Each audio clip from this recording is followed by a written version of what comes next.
Salam əleyküm əziz və hörmətli dostlar. Xoş gördük. Umarım keyfiniz sazdır və yaxşısınız. Mən indi bir tədad bir neçə dostu dəvət edirəm, qoşulsunlar bizə. Əleyküm salam əziz və hörmətli dostlar. Bir neçə dostu dəvət edirəm ki, qoşulsunlar bizə, bərabər bu gün də kitab oxuyaq. Dostlar, dünyada bəzi millətlər, bəzi ölkələr çox inkişaf ediblər. İqtisadi, ictimai, siyasi, düşüncəsəl, hüquqi, öz haqlarını bilən insanlar.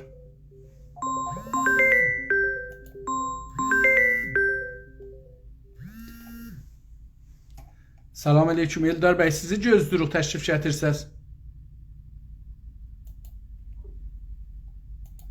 Yəni mənə zəh vurmağa ehtiyacı yoxdur.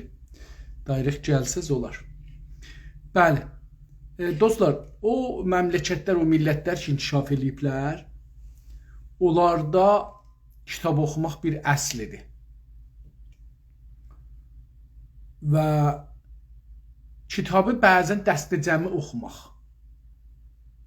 Yəni, məsələn, bir ağır kitab var, fəlsəfə kitabıdır, məsələn, deyək, ya bir camiə şünasi kitabıdır, bir düşüncə kitabıdır. Ya məsələn bir dil kitabıdır. Bilirsiniz, bu bir dili öyrəşməyə gedirsiniz kilasa. Niyə gedirlər kilasa? Çünki insanlar orada dost olsunlar. O dili təmrin eləsinlər. Bir-birləri ilə danışsınlar. Çünki danışmasalar öyrəşməzlər. İlləti bu ki, məsələn biz bizim sinnimizdə, indi bilmirəm İranda bu işğal eləyən məmləkət, yəni bu Fars məmləkəti, işğalçı məmləkət. Burada indi ingilisini ha vaxt başlayırlar, necə oxurlar, nədir oxurlar, onu bilmirəm düzünü axtarsaz. Amma bizim zamanımızda 7-dən başlayırdı. Yəni 5-dən sonra 6 yox idi, 7-yə hop bulurduq. Orada ingilisi başlayırdı. Və elə danışqahın axırda da çıxanda adam deyirdi ki, I am a blackboard. Yəni bu qədər bizim ingilisimiz. Niyə? Çünki insanlar bir-birindən danışmırdılar. Bu dili danışmadığı üçün öyrəşməzsən. Vaqiyyət budur ki, indi İran adlanan bu işğalçı hakimiyyət və dövlətdə ki, Farsların hakimiyyət və dövlətidir. Orada biz türklər öz dilimizdə savadsızıq. Öz dilimiz bizə biganə dili olubdur, özgə dili olubdur, qəribə dili olubdur, başqa bir dili olubdur.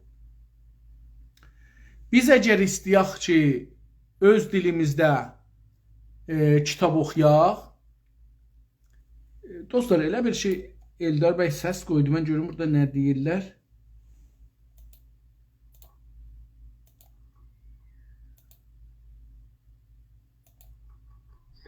Leyt bəy, gəlmişsiniz ya gəlməmişsiniz? Mən sizi online'da görmürəm. Lütfen mənə bir, burada ən azı bir o. Tamam, mən indi qonağımız zahirən ki, məni görmür, mən onu çağırmağa çalışım, qonağımızı görüm hardan çalışacaqdım, buradan çalışacaqdım. Eldar bəy Güneyli nədən bizi görmür? Biz öz dilimizi, öz dilimizdə, türk dilində indi vaqiyyət budur ki, savadsızıq. Öz dilimizi başarmırıq. Vaqiyyət budur. Biz indi o ki Təbrizdə, Ərdəbildə, orada burada danışırıq. Bu bizim dilimiz deyil. Bu farsların dilidir. İndi danışırıq. 20 il bundan qabaq, 30 il bundan qabaq, 40 il bundan qabaq bu cür deyildi. Çox fərqlidir. Yəni türk danışırdıq onda. İndi isə onda hər kəs farsı danışsaydı, deyirlər ki, it gəlib Sallaxxaniyə. Calibdir. Mən o zaman ki uşaq idim, Təbrizə köçdük, Tərbiz deyərdik. O Tərbizə köçəndə tamamən bu uşaq, böyük, hamı deyərdi, Qastannamə-i Firdovsi. Bəli, indi görürsünüz ki, hər şey dəyişibdir, məsələn. Və mütəəssifanə biz bir ki, qonağımız eləyə bilmir qoşula. Niyə? Onu mən bilmirəm ki, həm bizi görmür, həm də qoşula da bilmir. Tazaşdan çağırın.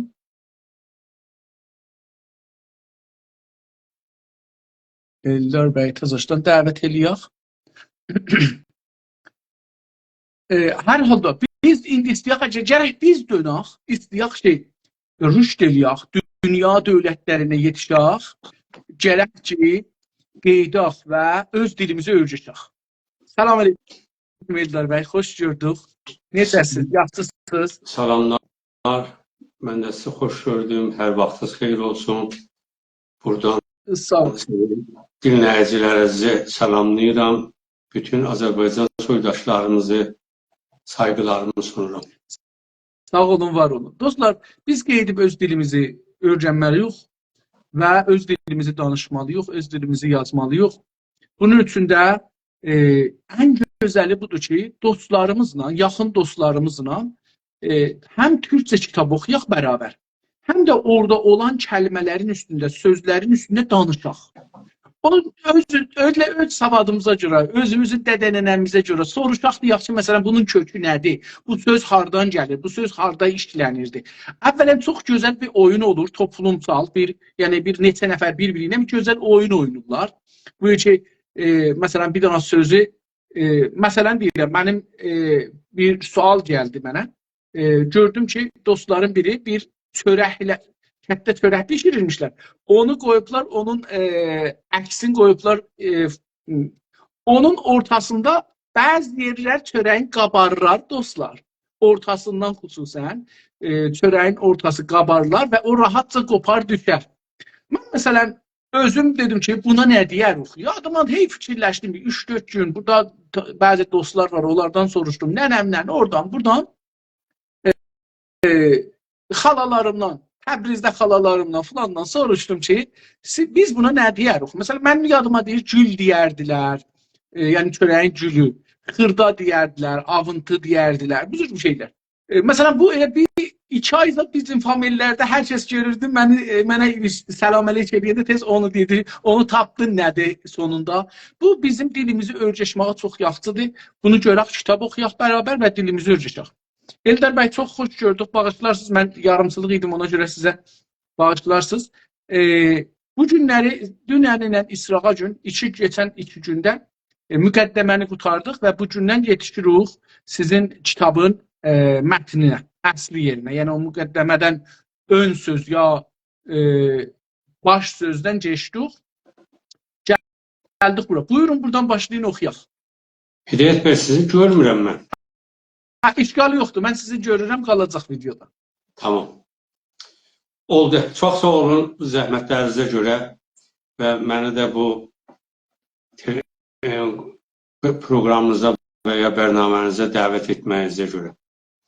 Yox, mən salacağım öz başınıza. Mənim amacım budur ki, 1-2-3 cələsə sizinlə gələm, adət eləyəsiniz, sonra özünüz elə gəlib, özünüz oturub, oxuyub, davam edib gedəsiniz. Oldu. Buyurun. Təşəkkür ederim. Buyurun, xahiş edirəm, buyurun. Bəli, bu yazım mənim qoşma qoşuğun, yəni şeirin, qoşma və qoşuq, ikisi də şeirdir. Çünki şair qoşar. O qoşuğuna şeir deyirlər. Şeir ərəb sözüdür. İki cümlə bu yazının üzərində deyim ki, nədən mən bu yazını yazdım? Telegram qruplarında mən girmişdim. Şeirlərə baxırdım. İndi aşağıda bunu izah edəcəyəm. Onlar səbəb oldu. Əngizə səbəb oldu ki, mən bu yazını, qələm getdi əlimə, mən bu yazını yazdım. Qoşma qoşuğun, keçən gün nə dedik, 2 dənə səsli hərfin ortasında qıyə, qıya çevirir. Burada qoşuqdur, amma n ki gələndə qoşuğun olur. Qoşma qoşuğun, yəni şeirin dırnaq arası. Bugünkü Güney Azərbaycan mediasında görüntüsü. Əlbəttə, burada niyə media yazdım? Çünki bugün hər kəs media deyir. Başqa bir söz yazılsaydı, bəlkə də zehnilərinə toxunmayacaqdı ki, harda? Ona görə elə mediadan istifadə etdim. Türkçədə buna bir söz tapamadım, bəlkə də vardı. Bugünlər sanal bağlar ortamında, sanal məcazıdır, bağlar tor olur, bağlama olur, şəbəkələr ortamlarında, yəni mühitlərində. Bəs belə oldu, bugünlər sanal bağlar ortamlarında, özəlliklə telegramdakı toparlarda bir para qoşma yazılarla tuşlandım. Telegramdakı toparlarda, Telegramdakı qruplar ki vardı, o qruplar bir yere yığışanda olur toparlarda. Ancaq onların bir çoxlarında yazının hangi alan, dırnaq arası sahə, yoxsa qonuda, yəni mövzuda olduğunu anlamadım. Doğrudur, Tarix Nadir Bitiginin, yəni kitabının hamısını oxumamışam. Ancaq qoşarların hangi dönəmdə, eləcə də harada yaşaması ilə düşüncəsi məni ilgiləndirdi. Yəni məni öz diqqətinə çəkdirdi. Bitikdə dedik kitab dönəmdə, yəni keçmiş çağlarda ya indi çağda bu dönəm deyirik. Çünki tarix həmişə qabağa gedir və dünya fırlanır. Biz buna dönəm də deyə bilirik. Hansı dönəmdə? Yəni keçmişdə, indi, gələcək. Bu çağda ha belə yurdumuz Azərbaycanda yaşayırsa, nədən öz yaşamına, öz toplumunda gedən yönetgisel, dırnaq arası siyasi, tüzəsəl, hüquqi, ha belə ekonomi, iqtisadi gerçəkləri görməzdən, dağ, dərə, daş, havadan sözcükləri toparlayıb, yəni bir yere toplayıb, yığıb, özünün də, ulusumuzun da boş yere sürəsini, dırnaq arası zamanını alır. Ulus da ki, söhbət elədik, xalq olur bizdə. Millət ərəb sözüdür. Məşədibat demişkən, heç xınanın yeridirmi? Bu nədənə görə, yəni bu səbəbə görə, bugünkü çağda atalar demişkən, hər deyimin çağı ilə yeri olması gərəkdir, deyə. Bu bizim atalar sözü deyə, hər sözün bir yeri, məkanı, zamanı olar. Mən bunu atalar sözündən alıb, bu formatda, burada, bu biçimdə bu cür yazmışam. Qoşma qoşuğa, dırnaq arası şeirə, düşüncə baxımından qonuya toxunmaq istəyirəm.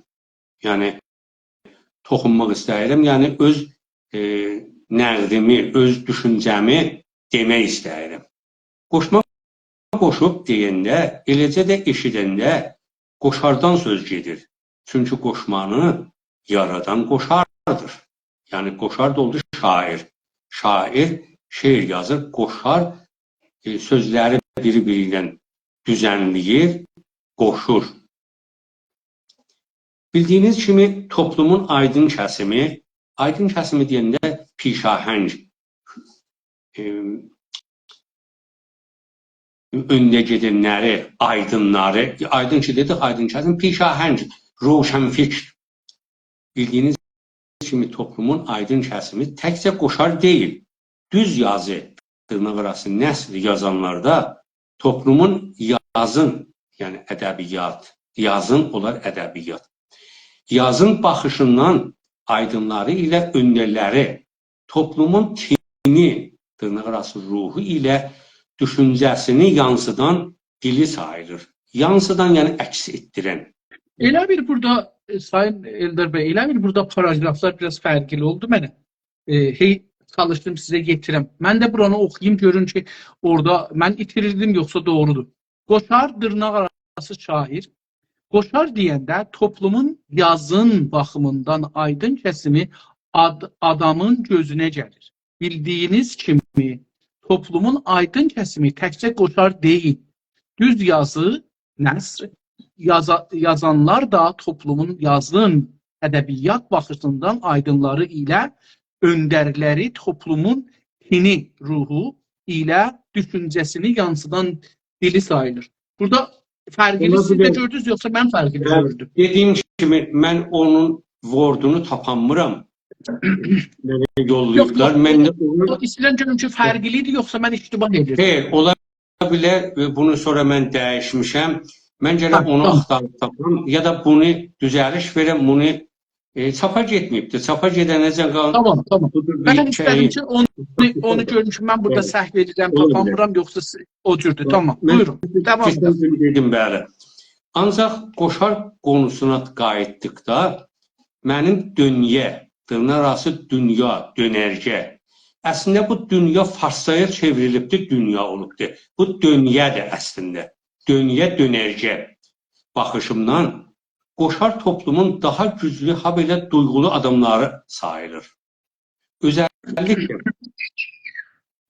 Özellikle qoşma toplumda yaranan hər bir olayın süzməsi, yəni şirəsi deyirik biz. Süzməsi olaraq topluluğa, yəni cəmiyyətə yansıdır, yəni əks etdirir. Qoşar azla öz, yəni azla öz, yəni az və xülasə. Neçə düzənlik, beytilik, yaxud səhifəlik yazını, bir neçə yarım düzənli, yəni misralı.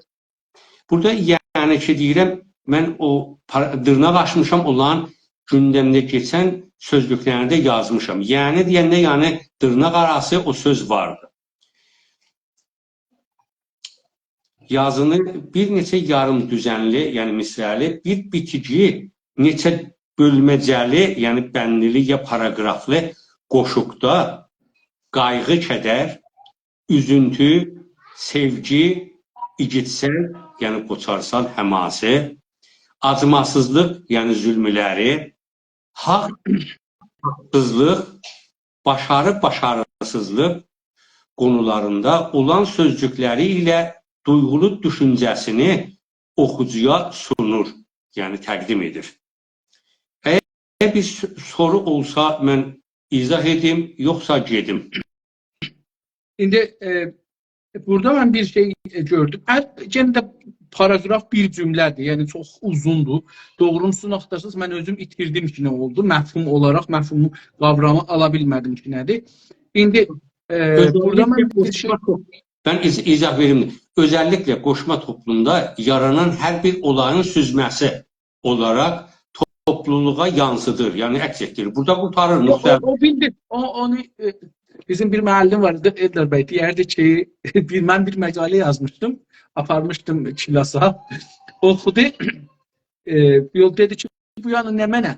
Dedim ki, mənzurum budur. Dedi ki, sən əgər sən ruznamə çap eləyəsən, bunu verəsən ruznaməyə qoyarsan, göndərəsən, insanlar alalar. Gərək hər ruznamənin üstünə səni yapışdıraq ki, adamlara deyəsən ki, mənzurun nədir? Gərək elə aydın yazıla ki və qıssa. İnsanlar rahatca onu düşünərlər, daha onu tozih vermək, orada ehtiyac olmaya. Hər halda cümlə çox uzundur. Dedim, bu mütəəssifانə Azərbaycan türkçəsində olan eybidir. Sizə aid deyil bu. Yəni siz bunu özünüzə tutmayın. Azərbaycan türkçəsində uzun yazmaq bir özü hünər görsənir, bilmirəm niyə. Amma burada bir iki kəlmə gördüm. Bu süzmə, o elə qatğı süzəri ondan gəlir, yoxsa nə sözüdür bu? Bəli, baxın, qoşma deyəndə ya qoşuq deyəndə bir qıssa misrədə ya beytidə deyək, bir olayın bütün hər şeyini yığır bir yerə. Demək olar onu nəsr yazsaydın, bəlkə ona yarım səfər izahat vermiş olardın. Amma qoşar onu çox az olayın şirəsini çəkir, topluluğa, yəni cəmiyyəti əks etdirir. Doğru.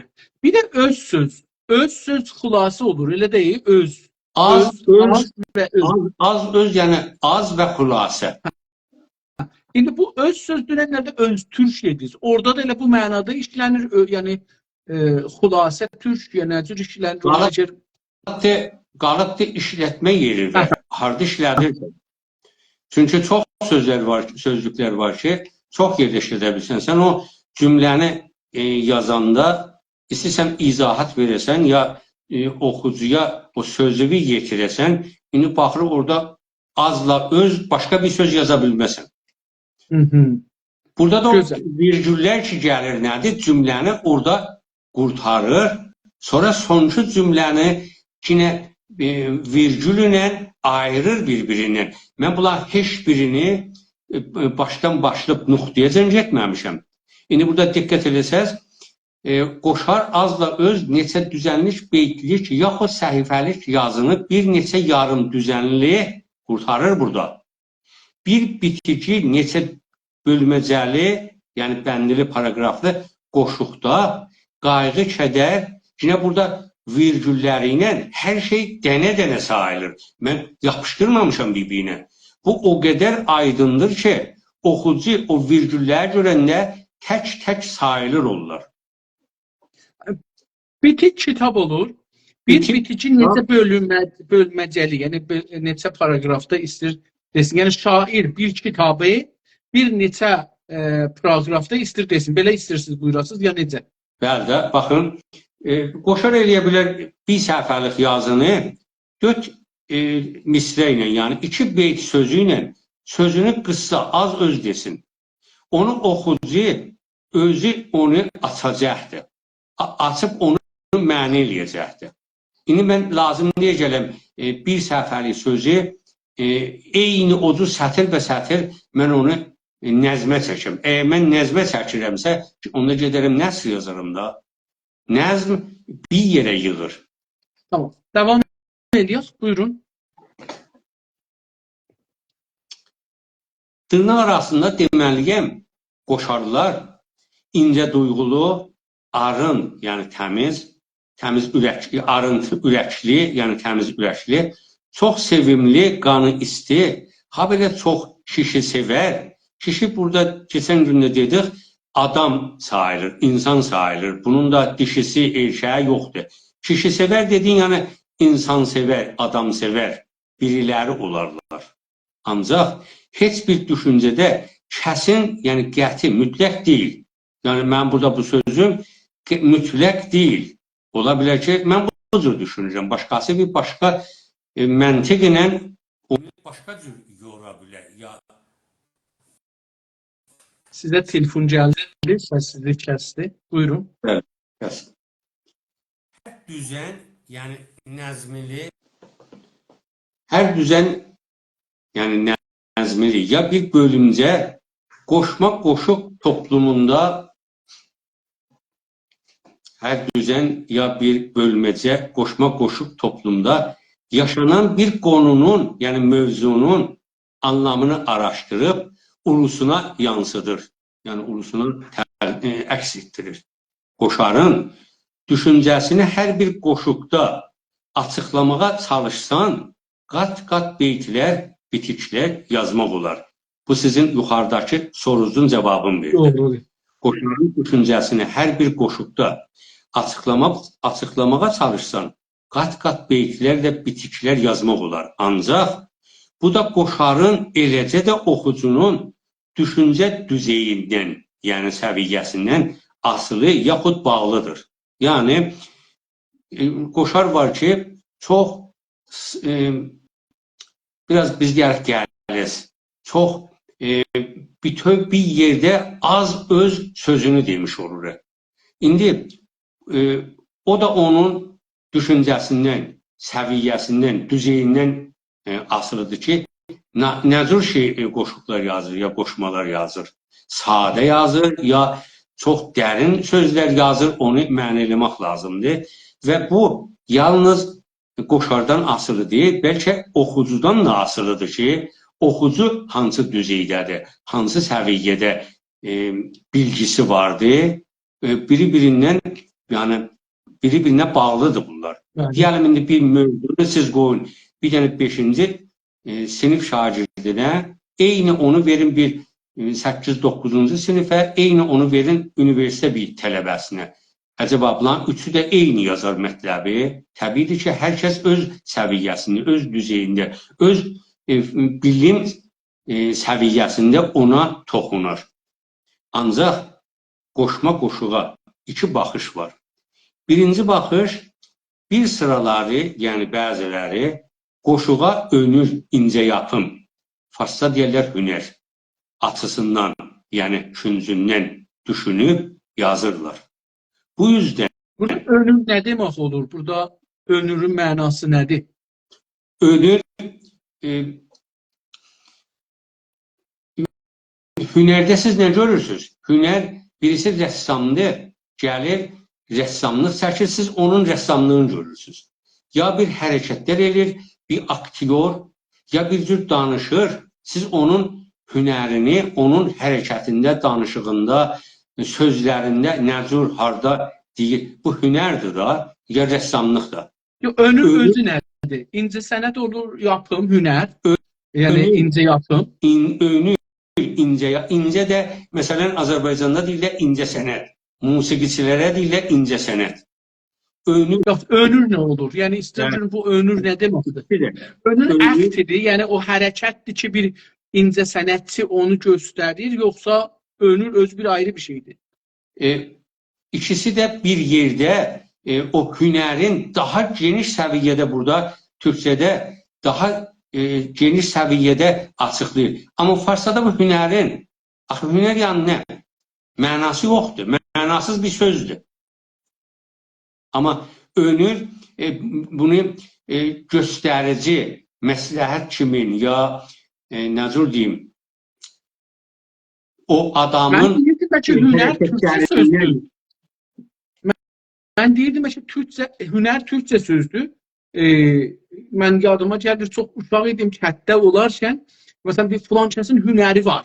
Yəni, deməzdilər, yəni, iş başarır. Əlindən, hər barmağından neçə dana hünər yağır. Yəni, bu iş başarmağa hünər deyirdik biz. Yəni, o 50 il bundan qabaq deyim. İş başarmağa bir dana xanım ya ağa əlindən bir iş gəlsəydi, o hünərlidir. Yəni, onun işi var. Bir də qeyrət anlamında işlədirdilər. Filan kəs qeyrətlidir, hünəri qeyrət anlamında da işlədirdilər. Əlbəttə, siz indi 50 ildən nə desəz, bizim 100 illik kitabımız yoxdur. 100 illik dilimiz özümüzdə deyil. Ola bilər Türkçədə olsun, amma mən üçün dilçi deyiləm, heç bir zaman qəti cavab vermirəm sizə. Mən də oxuduqlarım qədər bunları axtarış edib tapmışıq. Mən bu cür yazmışam. Tamam, Əgər hünər Türkçədə olsa da, o da başqa bir məsələdir. Yəni, indi mən burada istirdim bunu öyrəşəm. Çünki önür Türkçə hünər deməkdir. Demək olar, hünərin Türkçədə anlamıdır. Tamam. Elə onu istirdim, soruşdum. Buyurun. Bu üzdən şişirtmə, böyütmə, görürsən birini o qədər böyüdərlər ki, tərif eləmək ilə. Baba, bu adam belədir, profesordur, nədir, o qədər onu şişirdərlər ki, halbuki heç bir şey də yoxdur, ha? Mümkün də ola. Yəni, şişirtmə, böyütmə ilə və ya övmə, yəni təmcid etmə ilə, ya tanıtmaqla onun karakterlərindən, danışıqlarından, kitablarından və çoxlu şeylərdən tanıtma, vəsf. Düş, yəni rüya, xiyali bir rüyalara adam deyir ki, 12 dənə yumurta alır əlində, deyir, bunları aparacağım, qoyacağım toğun altına, cücü olacaq, paizə bunları satacağım, qoyun alacağım, doğacaq balasını satacağım, inək alacağım. Xiyali bir düşüncələrdir. Ya bir bəxt azmayı, ya lotodan pul çıxsa mənə, gedəcəyim, bu işləri görəcəyim, ev alacağım, nə inəyəcəyim? Düş, yəni rüya, bu anlamdadır.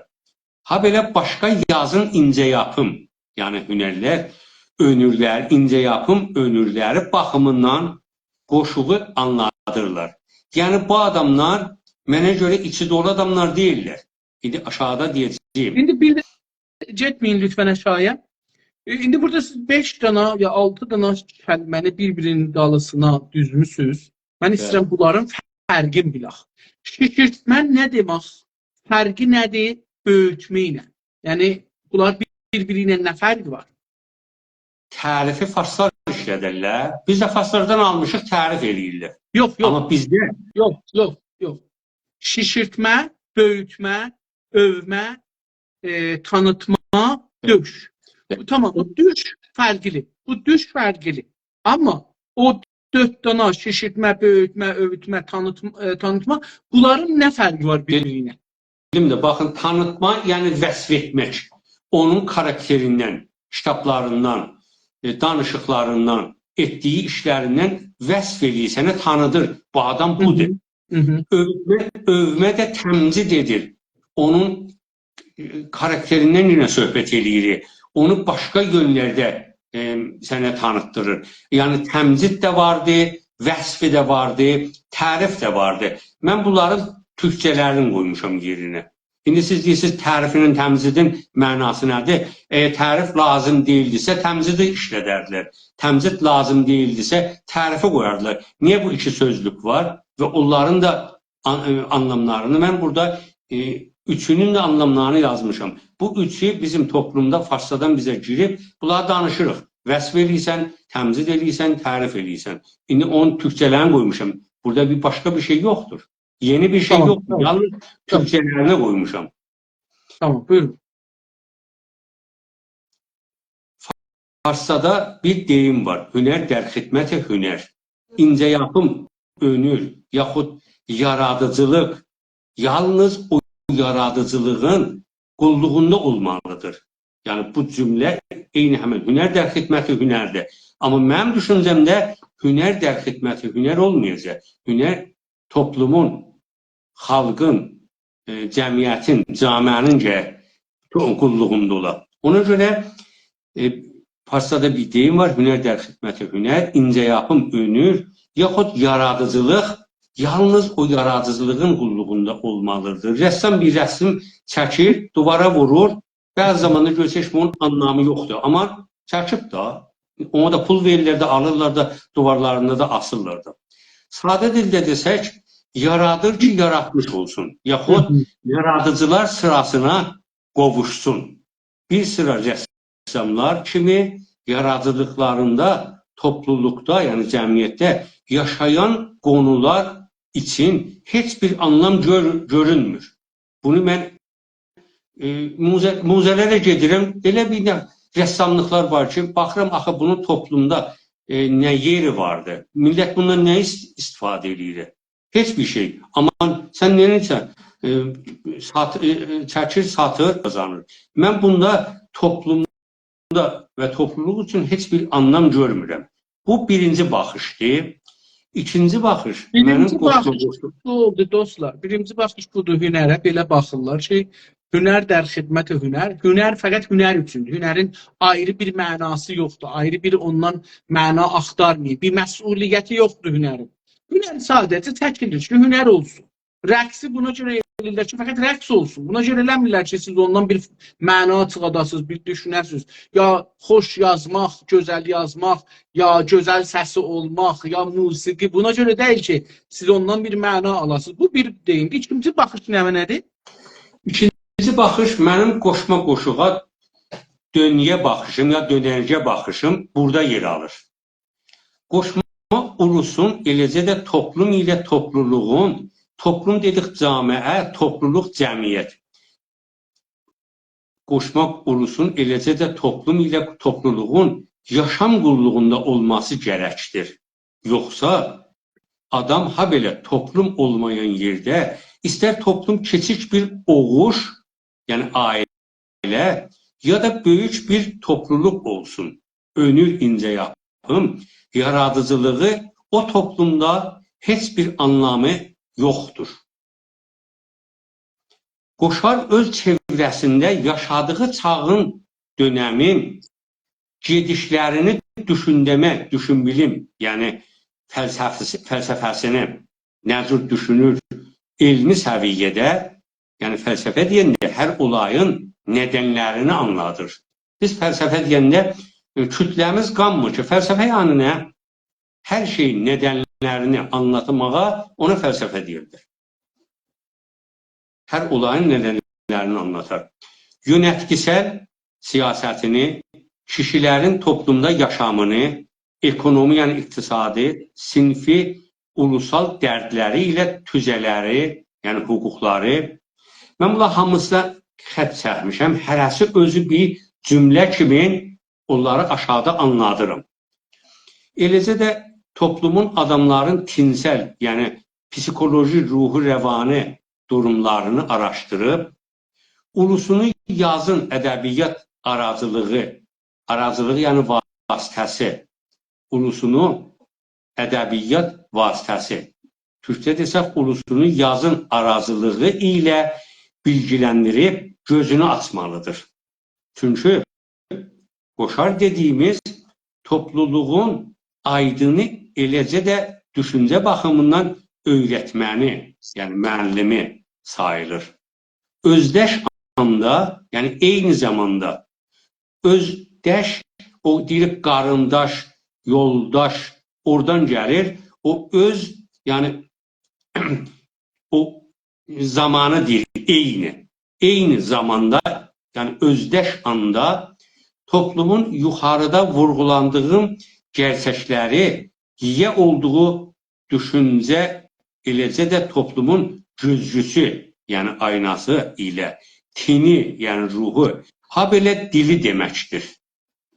Başqa deyimlə, qoşar toplumda yaşanan olayların yansıdan, yani əks etdirən bitimcisi, dırnaq arası fotoğrafçısı, təsvir edicisidir.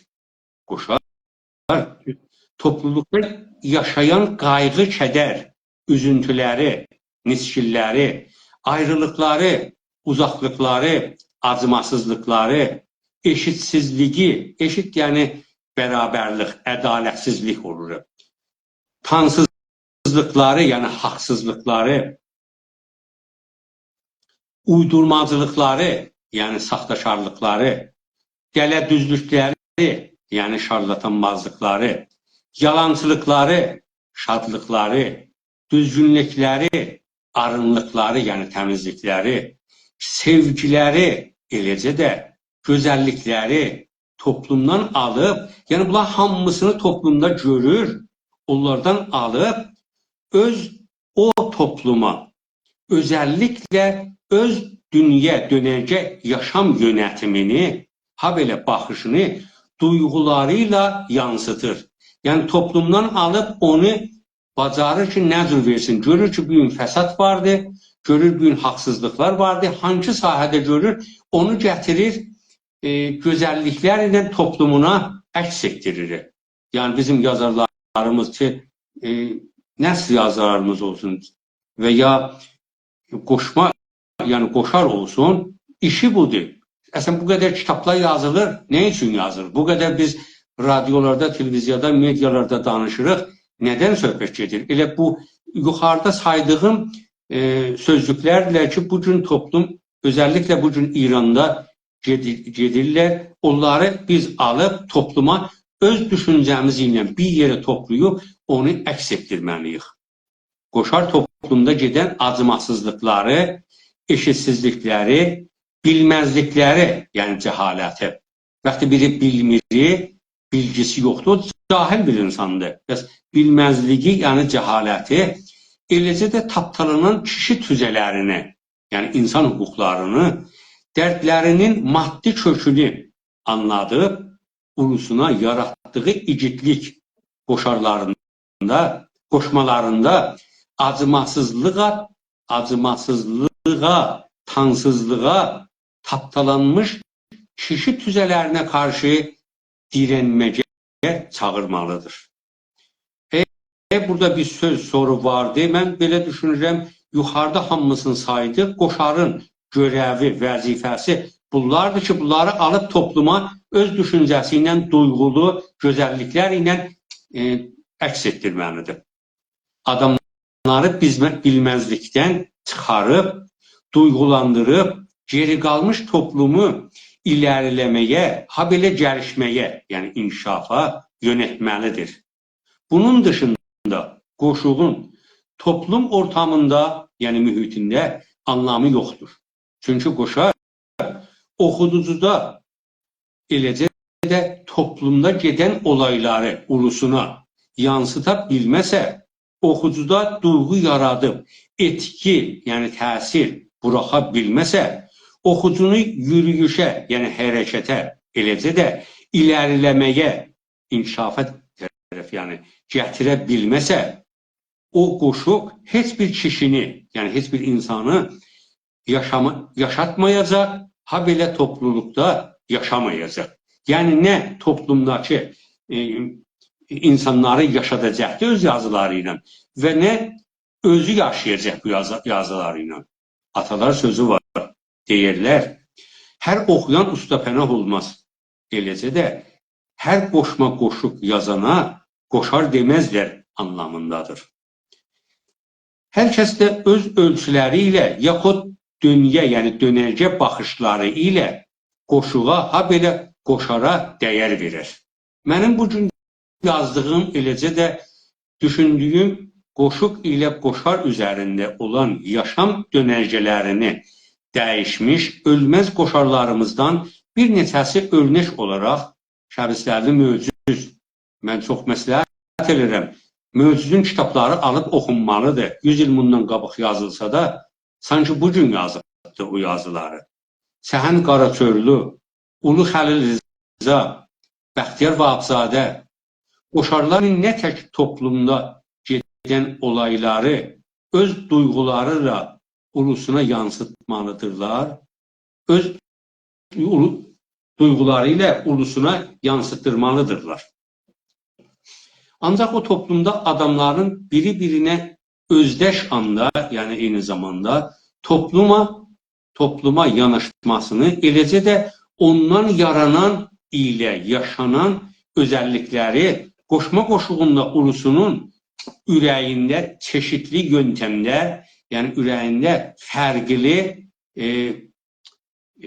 şəkildə, biçimdə, janrlarda örnəgin sevgi,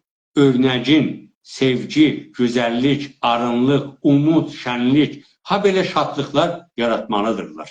Bu qoşarın və ya nəsr yazarın fərq eləməz görəvi toplumda budur. Mən belə görürəm. Yeri gələrkən adamları üzüb, qayğı, kədər, nisşil, özləmləri, yəni həsrətləri ürəkdən qaldırıb sevgiyə, gözəlliyə yönləndirməlidirlər. Qoşar toplumun gerçək axsaqlıqlarını, yəni vaqei, həqiqi axsaqlıqlarını araşdırıb, elə oradan alıb, toplumdan alıb, həmən yazmayacaq, araşdıracaq, onların nədənlərini çıxaldacaq. Araşdırıb ulusuna gərəkdiyi türləri, yəni janrları, tərziləri yazıb, qoşma qoşuqlarında igidliklər yaratmaqla toplumu dirənişə çağırış edib, o atmaz durumlardan qurtarmaq görəvindədir. Bu içərikdə, yəni möhtəvada yazılan qoşuqlar çağla, dırnaq arası zamanla toplumun el bilgisi, yəni folkloru, el bilgisi olur folklor. Toplumun el bilgisi ilə yazınını, yəni ədəbiyyatını yaradıb, ulusu gəlişdirməklə o ulusun varlığını yansıdan əkincini, uyğarını, yəni kültür mədəniyyətini yaratmış olur. Böyle bir düşüncəyə yiyə olan qoşar, yaratdığı eləcə də topluma yansıtdığı qoşuqlar ilə türlər toplumunun, ulusunun, yurdunun gəlişməsində, ha belə ilərləməsində böyük oynam göstərir. Yəni, rol oynayır. Ulus içində özəl yer alır. Və ona görədir ki, mövcud şəbistlərdən söhbət eləyəndə, Ulu Xəlildən söhbət eləyəndə, onlar özəl yer alıblar. Hər qoşarı heç bir zaman Bəxtiyar Vahabzadə səviyyəsində sanmazlar. Eləcə də ölməz el qoşar qoşuqçusu adlanıb, ha belə adlanarlar. Başqa içərikdə, yəni başqa möhtəvada yazılan qoşma qoşuqlar çağ içində, yəni bugünkü zamanda yazar özünü, eləcə də öz qoşağını, yəni nəslini, quşaq nəslidir, qoşağını, oradakı dedik, iki dənə səsli hərfin ortasında ı olur, quşağını, yəni nəslini razılaşdırsa da, gələcək quşağına topluluq içərisində heç bir etki, yəni təsir buraxmayacaq. Mən bura bir də oxuyum. Başqa möhtəvada yazılan qoşma qoşuqlar çağ içində yazar özünü, eləcə də öz quşağını, yəni nəslini razılaşdırsa da, gələcək quşağına topluluq içərisində heç bir etki, təsir buraxmayacaq. Bunu bu cür məna eləyirəm ki, bəlkə də bəzi qoşarlar gəlib bugün o gündəm ağasının mahnıları kimi o zamanında onu aldılar, amma neçə il sonra da ağası səhnədən silindi getdi. Onun mahnıları xalq içində xalq mahnısı olmadı. Qoşar dozurdu. Yazısı öz çağında xalqın içində milləti razılaşdırsa da, amma gələcək quşağa, yəni nəsilə heç bir etki qoymayacaqdı özündən. Yəni onlar itib batacaqdılar. Ulu sayılmayacaqlar. Neysə qayıdaq bugünkü Güney Azərbaycanda özəlliklə bilgisunar, yəni internet, bilgini sunur, təqdim eləyir. Kim? İnternet. Bilgisunar internet ortamlarında yazılan, yayılan qoşma qoşuqlar ilə qoşarlarımıza bir qısa baxış. Baxaq görək mənim... Əgər icazə buyursanız buradan qalsın, getiririk 15-ci səhifəyə. Buradan qalsın, çünki taza bir mövzuya getiririk, mövzu qutarsın. Sizi mən indi 50 dəqiqədir tutmuşam burada, ya 40 dəqiqə, 45 dəqiqə burada tutmuşam. Mən fikir edirəm ki, 15-ci səhifənin əvvəlindən qalsın, çünki buradan taza bir qonu başlayır. O qonunu sabahları əgər olsa, ehtimalən mən sabah olmayam, bir gün. Olsam yenə xəbər verəcəm sizə. Ondan sonra da sizin əgər bu haqda oxuduqlarınız haqda bir sözünüz varsa buyurun. Yoxsa siz ayrılacaqsınız. Mən qalan bunları bir də oxuyam indi burada dostlarına. Oldu. Eğer sizin bir özel bir sorunuz varsa onu cevap vereyim. Yok. Yoksa... Yoxum. Sağ olun. Teşekkür ederim. Var olun. Oldu. Mən də təşəkkür edirəm dinləyicilərinizdən və bütün bizi eşidənlərdən hamısından təşəkkür edirəm ki, zaman qoyub bizim bu yazını dinləyirlər. Çox sağ olun. Təşəkkür edirəm. Çox sağ olun. Təşəkkür edirəm ki, zaman qoyursunuz. Var olun. Bizi gətirirsiniz səhnəyə. Biz də sizdən öyrənirik. Var olun. Var olun. Sağ olun. Xahiş edirəm. Mən ustadlarımın yanında hörmətimi bildirməliyəm o yerində. Çox sağ olun. Siz istərsiniz gedə bilərsiniz. Mən sizin huzurunuzda oxuya bilmərəm. Siz gələ təşrif bararsınız ki, mən başlayam oxuyam. Qələt də oxusam özüm oxuyayım. Təşəkkür edirəm. Hər vaxtınız xeyir olsun. Sağ olun. Sizin gecəniz xeyrə qalsın. Sağ olun. Əziz və hörmətli dostlar, ustadımız, yazarımız kitabın 8 səfə bu gün oxudu və çox da gözəl getdi qabağa. Amma indi mənim kimi türkünü başarmayanlar bərabər oturaq burada. Ustad, siz təşrif aparmırsınız. Oradan o zərbiləri vurun, quşədən çıxın ki, mən eləyə bilim, rahat oxuyun burada.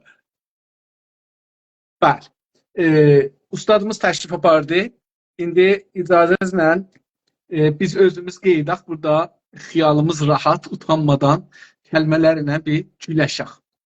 Mən yenə qeyd edirəm dostlar, 8-ci səhifənin əvvəlindən kitabın müqəddəmədən sonraki bəhsinə qoşmaq, qoşğun.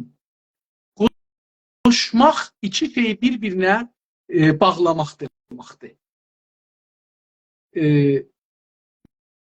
Və biz əgər şeirə qoşma deyilir burada, buna görə ki, şeir bir zərafət ilə, şeirdə şair çox bir zərafət ilə sözləri bir-birinə elə düyünür, elə qoşur ki, bir gözəl halət alır.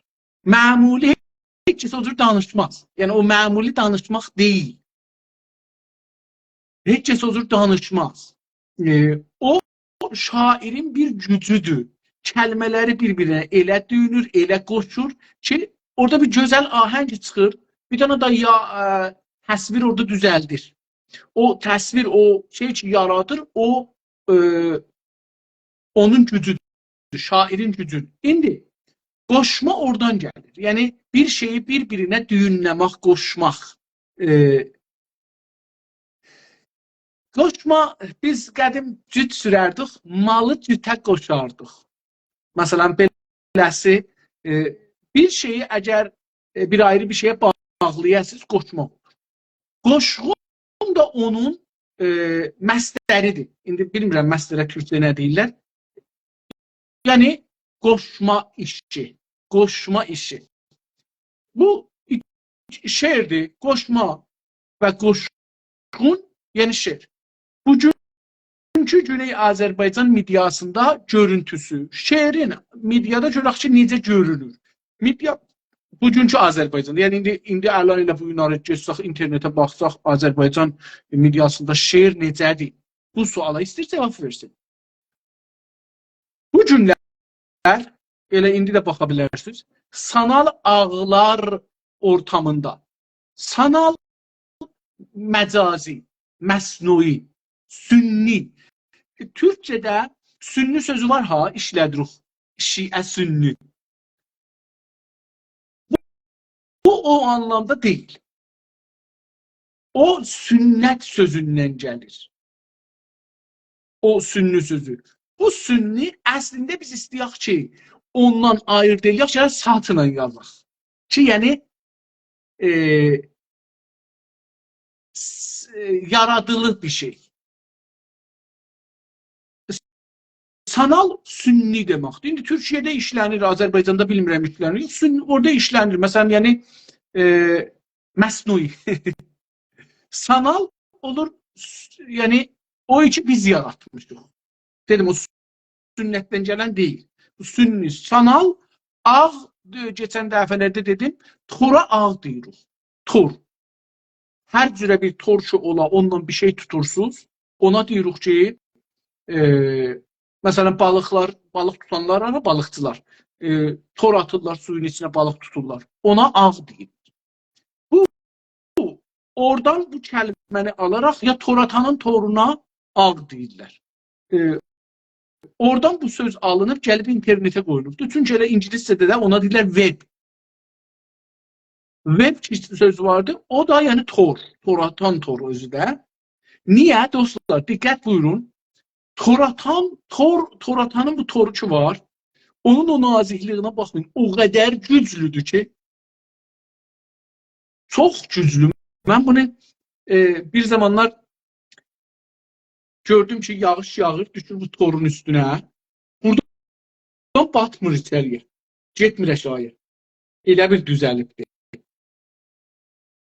Bu tordan aşağıya getmir yağış. Öz-özümə düşündüm ki, əgər bir maddə düzəldə insan, bunun nəqşəsini də çəkdim, filanın, bəhmanın. Bir maddə düzəldə, bunu apara suyun altına, buna içine yel vura, ya bir dəstgah düzəldə ki, sudan havanı ala ötürə bunun içine. Orada bir çadır kurular bu tordan. Bundan belə ki, dəlikdir, su da gəlməz içəriyə.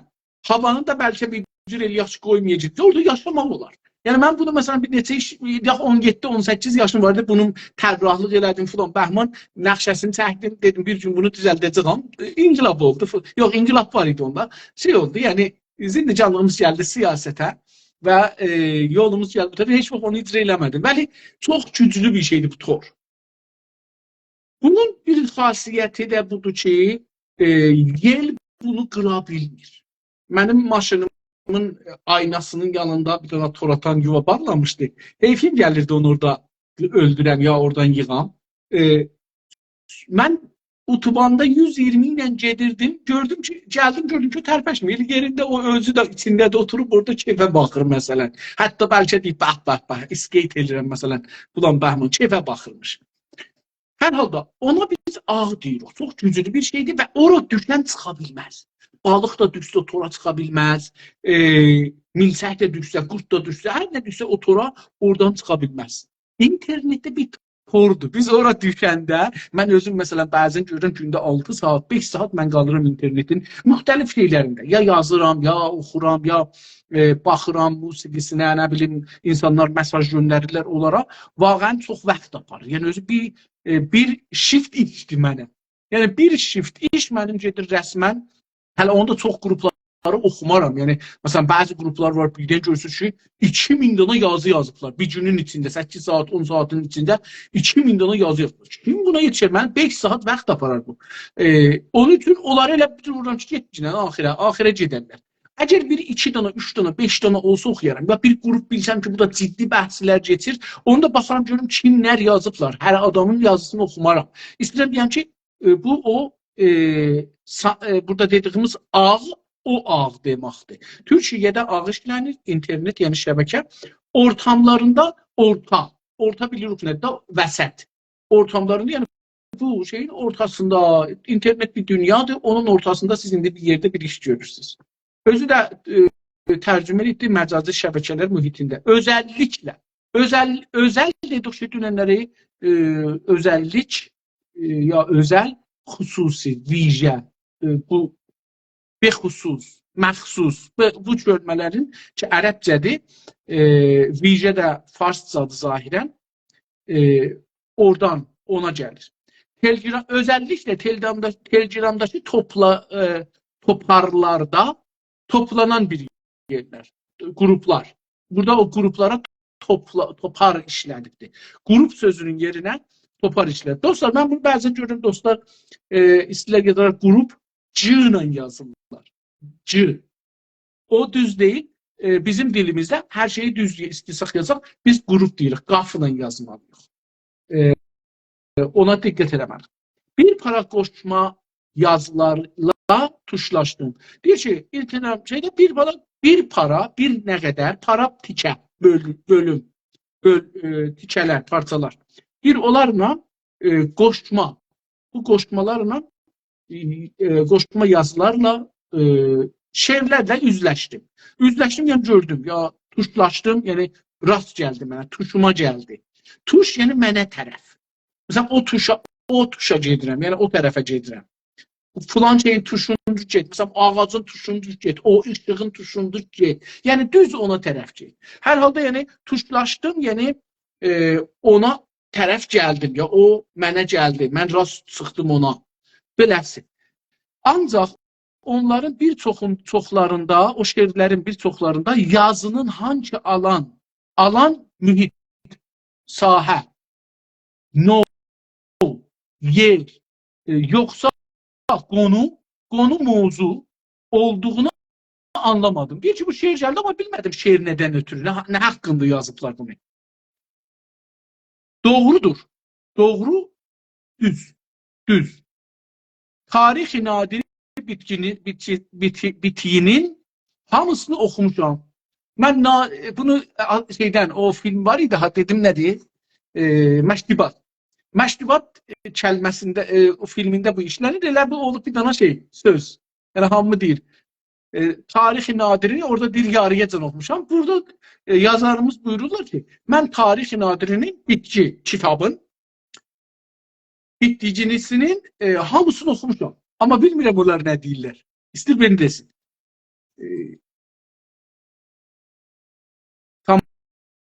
Ancaq qoşarların hangi dönemdə, eləcə də harada yaşaması ilə düşüncəsi məni inciləndirirdi. Deyir ki, ancaq fikirləşirim ki, bunlar hangi dönemdə yaşırlar, hangi dövrədə, dövrə, dönməkdən gəlir. Qərn fırlanır 100 ildən 100 ilə, bizim şeydə nəslə deyirlər, qərinə, ona deyirlər. O şey ki, dolanır, yer öz dövrəsinə dolanır 24 saatda bir dəfə. Bu da dönəmdir. Deyir ki, ancaq qoşarların, şairlərin hangi dönemdə, hangi dövrədə bunlar yaşırlar, bu şeiri deyirlər, hangi dövrəyə deyirlər. Bir buna rastlaşdım. Ben harda yaşırlar? Ha belə harada. Bakın bir harda, bu şəfahi dildir. Ədəbi dildə hara. Mesela dostlar ilə get, gəl. Bu götür. İndi buna bəzi adam göt. Yok, bu değil. Kəlməni düz deməyəndə adamlar adamı məskər edir. Yok, götür. Kəlmənin düzü, sözün düzü götür, gətir, apar, qoy. Qoydur. Bu o kəlməni düz işləsək, ədəbi işləsək fərqli. İndi burada hara deyil, üzr istəyirəm, hara. Hara deyil. Harada yaşaması ilə düşüncəsi, bir bu harda yaşayır və necə düşünür. Düşüncə budur. Biz hər mövzuya ki fikirləşirik, onu düşünürük. Onun fikri ərəbcə sözdür. Onun türkçəsi şeydir. Düşünməkdir. Məni ilgiləndirirdi. Dostlardan xahiş edəcəm, hər kəs istərsə bu kəlmələrdə mənə köməklik eləsinlər, bərabər bunu danışaq. Bu çağ olduğu zaman dövrə, bu çağda, yəni biz internet çağındayıq. İnternet çağında zahirən mənə belə gəlir ki, bu çağı böyük zamanlarda işlədir, qısa zamanlarda işlədəmirik. Mənə belə gəlir. Məsələn, deyəmirik ki, saat məsələn 11 çağında. Bəlkə də deyə bilirik. Gəl nəzərimə gəlir ki, elə bir belə bir şey işlənir. Amma məsələn, hər halda böyük zamanlarda işlənir. Yəni, zamanların böyüklüğü var. Ha belə yurdumuz Azərbaycanda yaşayırsa, əgər bu çağda deyir yaşayırsa və əgər bizim yurdumuz, yurd vətən, vətən ərəbcədir, onun türkçəsi yurddur. Cəlibdir ki, Farsda sərzəmin işlənir. Sərzəmin sərlə zəmindən ibarətdir. Ehtimalən yəni yerlərin başı o anlamda işlədirlər. Amma bizdə yurd, o yeri ki, indi də Türkiyədə işlənir, o yeri ki, yatırıq, o yeri ki, yaşırıq, oranın adı yurtdur. Nədən öz yaşamına deyir şair, nədən özünün, indi bu özə diqqət buyurun, burada neçə mənada işlənəcək, ona görə özə diqqət eləyin. Öz burada öz yaşamına, yəni xod, farsça xod, özünün, mən özümün yaşamına, öz toplumunda gedən yönetçisel, toplumda, indi Güney Azərbaycanda gedən yönetçisel, siyasi, tözəsəl, hüquqi, ha belə ekonomisel, iqtisadi, gerçəkləri, orada olan o vaqiiyyətlər, həqiqətlər ki, orada var da, onları görməzdən gəlir. Deyir ki, niyə şair bunları görmür? Axı, əgər Azərbaycanda yaşır, əgər bu çağda yaşır, internet çağında yaşır, indi burada şeir yazır, niyə bu şeirində Azərbaycanın bugünkü durumunu görmür? Görmür ki, bizim vəziyyətimiz necədir? Siyasət burada nədir? Hüquq nədir? Ekonomi nədir? Dağı, dərəni, daşı, havadan, sözcükləri, ya deyir, bu cür şeylərdən danışır. Daşdan, dağdan, oradan, buradan danışır. Sözcükləri toplayıb, özünün toplayıb, toparlayıb. Toparlamaq dostlar, əl atıb oradan, buradan yığmağa deyirlər toparmaq. Toplamaq biraz yumuşaqdır. Yəni, biraz, nə deyirlər, biraz yavaş, nazla, filanla toplursan bir yerə. Yalvarmaqla. Toparlamaq, yəni yığırsanız hücmünə, hücmündən biz fikirimizi zorun gücün yerinə də işlədirdik bunu qədim. Hücmünə bunları toplursan bir yerə olur. Mən burada dostlardan birini gördüm, sözçüdür. Onu görəndə mənim əliyağım titrir. Getdi, bir hə, görüb getdi. Axşam çağı. Dedim, bəli, əlbəttə axşam çağı düz deyirsiniz. Axşam çağı səhər çağı. Yaşa düzdür, bunlarda da işlədirik. Əhsən, əhsən. Yəni, bəs bu da bəlli olur ki, biz çağı kiçik zamanlarda da işlədə bilirik. Mən deyirdim, böyük zamanlarda, amma doğrudur. Siz də bunları misal vurdunuz, doğrudur. Deyir ki, bunlardan sözcüklər, niyə sözcük deyirik? Çünki hər söz kiçik, danışığımızın, cümləmizin ən kiçik vahidi, kiçik əldə olunan bir şeyi sözdür, bir kəlmədir. Ona görə bunu sözcük, kiçik onu işlədir. Toparlayıb özünün də, ulusumuzun da boş yerə sürəsini alır. Deyir ki, həm özünün boş yerə, həm özünün sürə və zaman, vaxtın. Özünün vaxtını hədər edir, həm də millətimizin vaxtını hədər, oxucunun. Adam məsələn gedir bir dana bir şey də oxuyur ki, nə oldu? Yəni, nə olsun? Məsələn, mən indi bu kitabda bir şey oxuyuram. Əvvəl budur ki, bu yazarımız, sayın yazarımız bir dana bir qonunu nəqd edir. O da şeir. Bir o. Şeirin məsuliyyəti olmasa, milləti önə aparmasa, şeirin yox. Hünərin, incə sənət dedikləri ki, İranda hünər deyirlər. Deyir, onun məsuliyyəti olmasa, toplumu bir yerdən bir ayrı yerə aparmasa, onda önə tərəf, 70'e tərəf yox. Aparmasa, bunun ərzisi yoxdur. Onu gəlir danışmağa, bu günləri bir bölümünü dedilər, bir bölümündə sabah deyəcəklər. Sürə olur dostlar. O geçən zaman, dedim onu, bir geçən zamana sürə deyilir. Uzun zamana sürə deyilir. Zamanını alır, Məşəd İbad demişkən o filmə də işarə elədi. Heç xınanın yeridirmi? İndi məsələn xınanın yeridir. Məsələn sən nədən danışırsan məsələn? Fərz elə ki, saça söz, qaşına, gözünə, dodağına. Demirəm onlar gözəl deyil. O da gözəldir. Nə deyirlər, insanlarımız, hər insan yekəliyir, onu yaşayacaq. Təbiətən o da onu sevir. Yəni bir qıza ya bir oğlana aşıq olacaq, onun saçına aşıq olacaq, onun qaşına aşıq olacaq, onun dodağına aşıq olacaqdır. Dünən dedim məsələn, bizim əski zamanlarda nazik dodaqları çox sevərdilər, yəni qaymaqdır. Siz indi bunu diqqət eləyin ki, indi məsələn insanlar gedirlər, mən bəzən görürüm ciddən karikaturu, insanlar karikatur olublar İranda. Yəni 2 dənə mən xanımı dünənləri gördüm videosun. Dodaqların biri deyərəm bəlkə 2 sant yarım qalinliği olardı. Həm də yumurlu. Sənə gəlib buradan belə üz buradan çıxıb eşiyə. Vaqəən adam baxanda, yəni mən şəxsən qorxurdum. Yəni əgər hətta iki dəfə baxdım. Dostlarımın da birini çağırdım. Gəlcəklə sən də bax görək bu doğrudur, yoxsa yalan deyil, doğrudur. Yoxsa mən deyirdim ki, kartondur düzəldiblər. Yəni 2 nəfər film oynayır. Bunlar məsələn buraları yekəldiblər, dodaqları yekəldiblər, çənəni düzəldiblər. Ucusu. Məsələn soruşuyoruz ki, bax doğrudan bunlar 2 dənə xanımdır. Bu nədənə görə, nədən dəlil? Ərəbcə dəlil, türkcə nədən? Səbəb də ərəbcədir dostlar. Onun yerinə nədən işlədib burada? Bu nədənə görə bugünkü çağda atalar demişkən nələr deyiblər? Atalar nələr deyiblər demişkən, yəni dediklərine görə. Bu kən ki gəlir axirində, yəni görə. Ona görə. Onların dediklərine görə hər deyimin sağı ilə yeri olması gərəkirdi deyə. Onlar deyiblər ki, hər deyim demaqdan gəlir. De sözü, demaq, bu sözü alıbdır, bundan bir dənə feil cüzdür. Hər deyimin, hər sözün öz yeri, öz zamanı var.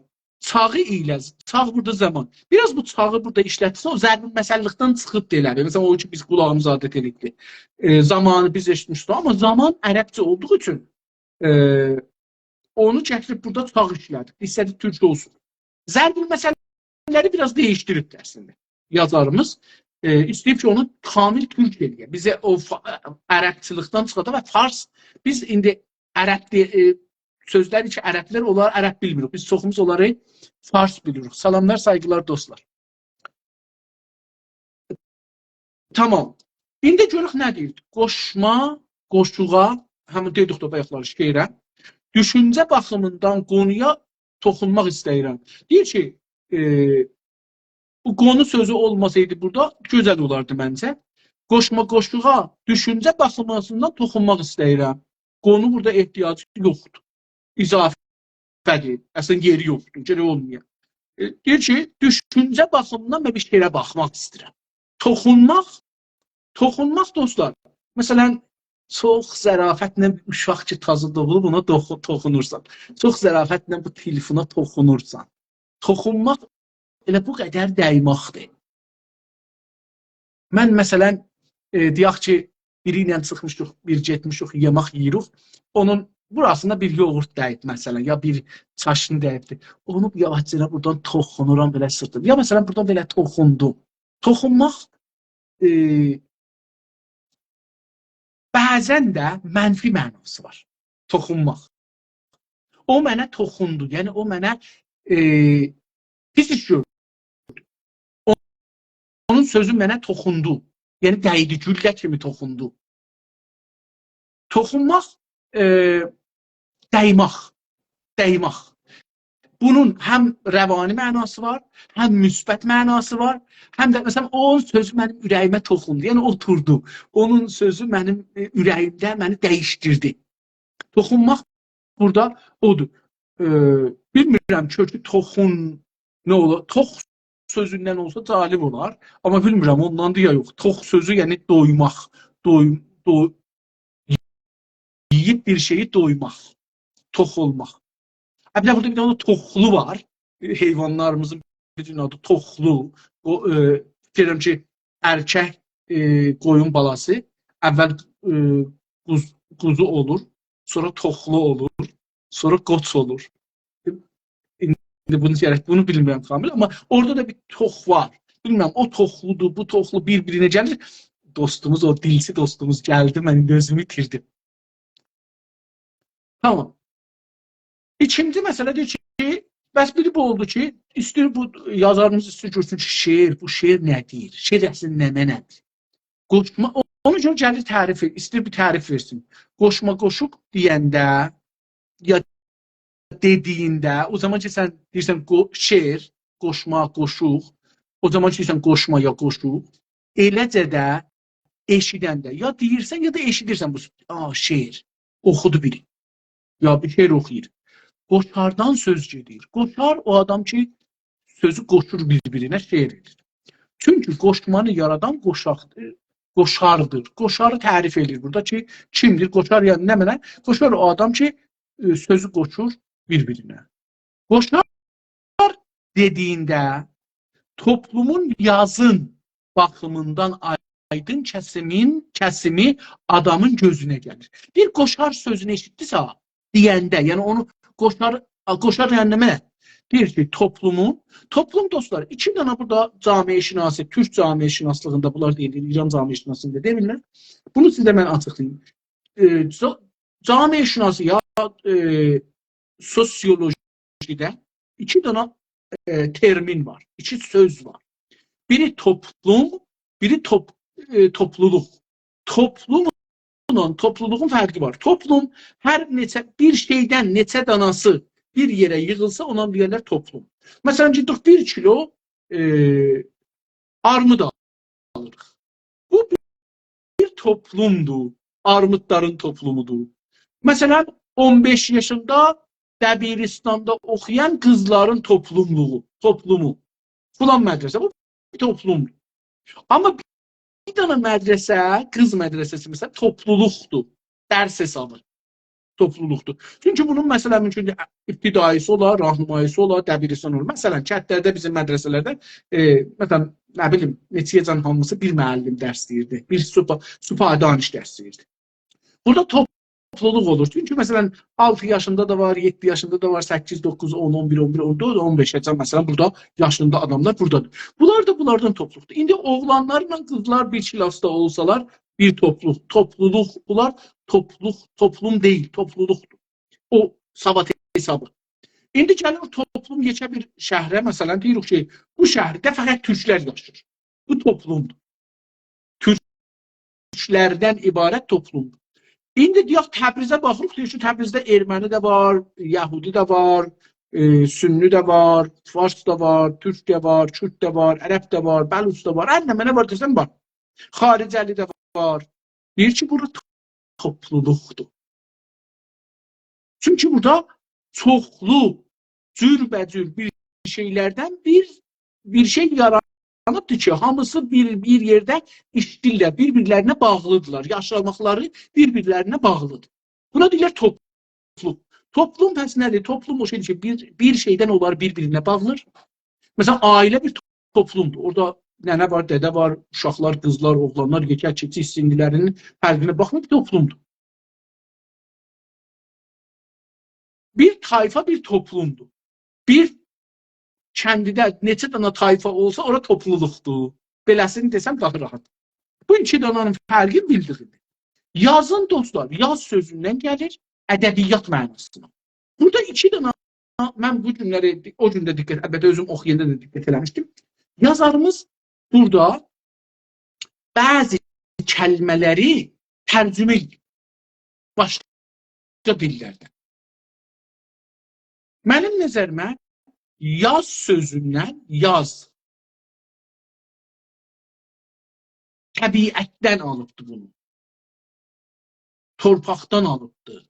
Döngədən, dövrandan, dünyadan alıbdır. Dünyadan alıbdır. Dünyanın yaşamından, maddi yaşamından alıbdır. Deyib ki, yazda hər şey çıxır. Biz də deyəndə yaz, yəni bir şeyi yazginən, eyni təbiət kimi bir şey dirildir. Biz də bunu dirildirik. Biz buna ədəbiyyat deyək. Niyə məsələn ədəbiyyat deyəndə bilmirik ki, yönləminə, amma yaz desək, yazın desək, hamı bilər ki, bu yaz sözündən gəlir. Yaz sözü iki mənası var ən azı. Biri budur ki, bir şeyi götür yaz, qələmi al əl yaz. İkincisi də budur ki, qışdan sonra yer göyərir, yaz olur, hər şey göyərir yerdən. Qışda hər yer qardır, təbiət onları yazır, nə mənə yaşıllığına, gülünə, bunlarla. Ona görə bu kəlməni işte, məncə gözəl kəlmədir. Yazın sözü ədəbiyyatın yerinə gözəl kəlmədir. Eyni halda ki, ədəb məsələsində, məsələn, biz bilirik ki, ədəb deyəndə, məsələn, ədəb, ərkan, mərifət, yəni gözəl danış, falan danış, bundan, amma məsələn, nədir olur ki, məsələn, dostumuz burada yazdı, toplum camiə. Bəli, toplum camiədir, topluluq, indi farscası bunun bilmədiyim üçün, cəmaat, içtimadır, topluluq da içtimadır. Yəni, mütəzad qrupların ya qeyri həmnam qrupların toplantısı. Bir ki, toplumun yazın baxımından, ədəbiyyat baxımından aydın kəsimi, aydın yəni düşüncəli, düşüncə sahibi, bilən, aydın yuxudan duran bir adamdır, ayılıb bilir dövrəsində nə keçir. Yuxuda olan adam, yuxuda gördüyü ilə dünya, vaxili dünyanın fərqini bilmir. Yəni, o adam ki, yatıbdır, mümkündür yuxu görə ki, sevdiği ilə ya bir yerə gedib, ya sevdiği ilə dolanır, ya gedib bir yerdə, məsələn, üzür. Amma əslində o yatıbdır, o bilmir. Amma ayılandan sonra o yuxudan qırılır. Mən evimdəyəm, yatağım deyəm. Ayılmağın fərqi budur ki, dünya, vaqi'i dünya ilə ilgidə olursan. Aydın olmazsa, nə deyiblər, onunla gedirsən. Məsələn, İranda biz İranda bizim beynimizi yuyublar, onlar nə deyiblər, biz odur görürük. O zaman ki, ayağımızı İrandan qoyuruq eşiyə, dünyanı bir görürük, bir il, 2 il, 5 il xaricdə yaşırıq, o görürük ki, biz dünyadan qırılmışıq, biz rüyada yaşırmışıq. Bizim qoltuğumuza Rüstəmdən, Əfrasiyabdan, şeirdən, şeir-i farsi, zəban şiirini farsidən zaddan vermişdilər. Çıxırıq ki, bu nə zəban şiirinimiş, nə də o şeir falan bizim dərdimizə dəyərmiş, nə də yaşamımızın bir parçasıymış, heç zad deyilmiş. Sadəcə tirye kimi bizi yaparmışlar.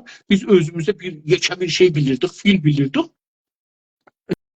Çıxır, ayrılıq görür ki, dünyanın ən geri qalmış milləti hər sahədə dostlar, din sahəsində, dil sahəsində, ədəbiyyat sahəsində, musiqi sahəsində, şeir sahəsində, irfan sahəsində, insaniyyət sahəsində, hüquq sahəsində, insanlıq kimi davranmaq sahəsində, qəzavət eləməmək sahəsində, iqtisad sahəsində, teknoloji sahəsində, bir-birimizə köməklik eləmək sahəsində, hər sahədə İranlılar ən geri qalmış dünyanın insanlarındandır.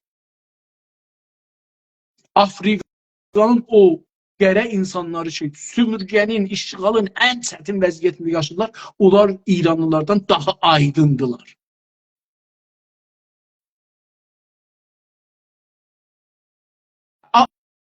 Aydın o cür bir adama deyir. Kəsim, dedik ki, kəsmaqdan gəlir bir bölüm, kəsim ya bölüm, hər ikisini işləyə bilirik. Adamın gözünə gəlir ki, şair nədir? Bir toplumun aydınıdır. Bu rahatlıqda. Bildiyiniz kimi, biz deyirik bildiyiniz kimi. Burada c var. Ərdəbilli dostlarımız bunu yaşak gəliz deyərlər. Amma bizim Təbrizdə zətdə yumuşaq deyərlər. Dediyiniz kimi bu gəlir əlbəttə. Çox da gözəldir. Hər ikisi də gözəldir. Türkiyədə bu deyilmir. Yumuşaq deyilir. Elə buna yazılır, amma yumuşaq yazılır. İki cürə yəni buna şey vardı. Əlamət var. Birinin üstündə bir 8 kimi bir şey qoyurlar. O yumuşaq deyirlər. Bir də qıç vardı, o da deyirlər ki, qıda. İndi bu taza əlifba ki 34 danadır. Burada tamam dillərdə bu yazıldı. Gözəl yerinə oturdu, qoydular yerinə. Toplumun aydın kəsimi bildiyiniz kimi toplumun aydın kəsimi təkcə qoşar deyil. Təkcə qoşarlardan ibarət deyil. Aydın, toplumun aydın. Kimlərdən ola bilər? Düz yazı. Düz yazı nəsr. Düz yazı. Elə buradan tutur yazır gedir də, dayı qırmır. Düz yazı. Yazarlar da toplumun yazının baxışından aydınları ilə öndərləri, toplumun tini ilə düşüncəsini yansıdan dili sayılır. Deyir ki, tək bu şairlər deyil, nəsr yazanlar da, roman yazan, tarix yazan, ədəbiyyatda bir iş görən, fəlsəfə yazan, hər kəs ki yazır da yazar. Şeir yazmayanlardan qalan yazanlar, onlar da toplumun ədəbiyyat bölümünün, toplumun yazın baxışından, yəni yazın bölümündə aydınları, ha belə öndərləri. Öndər, öndə gedən, önlük sözündən gəlir. Ön yəni hər şeyin qabaq tərəfi. Ona deyirik ön. Öndər də yəni o adam qabaqda gedir. O, toplumun tini. Tin, dostlar, dəstəli tinən deyil. Bu, nöqtəli tinəndir. Ruh. Toplumun ruhu ilə düşüncəsini yansıdan dili sayılır. Yansıdan, yəni onu bəlləndirən, görsələn. Ancaq qoşar konusuna qayıdıqda, bir yenə qeyd edək qoşarın haqqında danışaq. Mənim dünya baxışımda, dünya dedik, dünya sözünün türkcəsidir. Dünya əslən türkcədir. Bu kəlmə, dünya sözü türkcədir. Bizim dillərimizdə dünya deyilirdi. Ləhcə olaraq dünya deyilirdi. Ədəbi dildə dünya yazıla bilər. Və dünya türkcə sözdür. Niyə? Dönməkdən gəlir. Dönmək, fırlanmaq. Oradan gəlir. Baxışından qoşar toplumun da güclü, ha belə duyğulu adamları sayılır. Həm güclü, həm də duyğulu. Duyğu, yəni ehsas. Ehsas ərəbcədir, onun türkçəsi duyğudur. Özəlliklə qoşma toplumda yaranan hər bir olayın səviyyəsi, süzməsi olaraq topluluğa yansıtır. Qoşma şeir nə iş görür? Qoşma toplumda yaranan, yəni vücuda gələn. Vücud sözü burada yaranmaq ünvanlayır. Yar sözünə görə dünən danışmışam. Ona görə oradan gəlir. Hər bir olay hadisə. Hadisə ərəbcədir, onun türkçəsi olay. O olayın o hər bir hadisə ki, toplumda üz verir, hər bir şey əslində üz verir, o olay təkcə olmaz. Yəni, lazım hərdən dav ola, ya toy ola. Bəlkə hər bir şey, məsələn, biri bir gözəl gül görür, həyəcana gəlir, duyğulanır.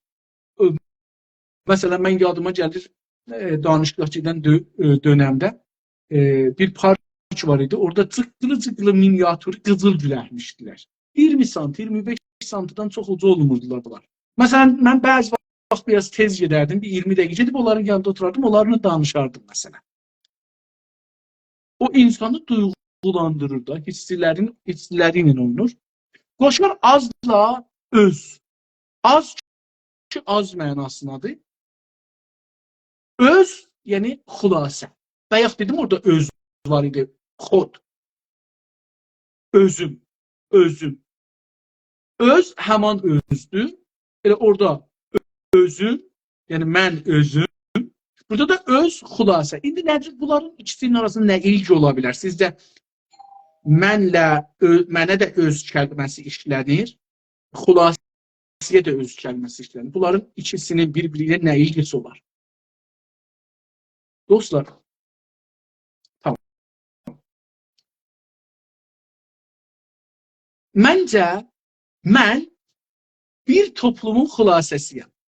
Yəni, bir toplumdan bir nəfər. Buna görə öz işlədə bildik.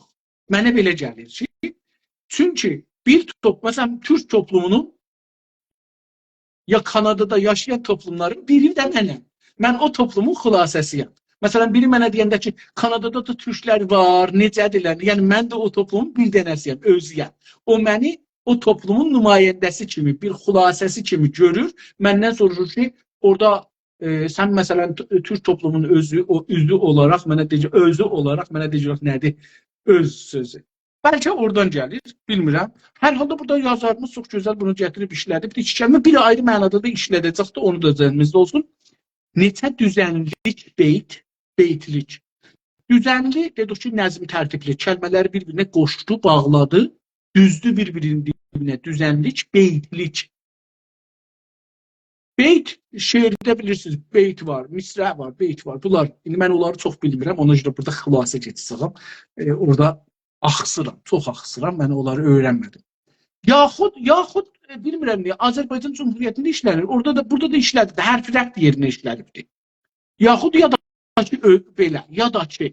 ya da ki, səhifəlik yazını, bir səhifəlik yazını, bir neçə yarım düzənli misralı.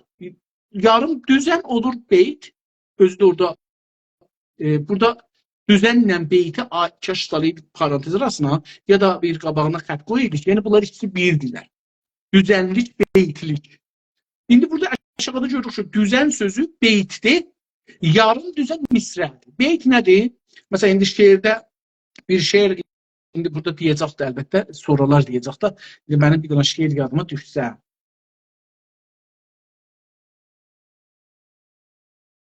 İndi mənim şeir,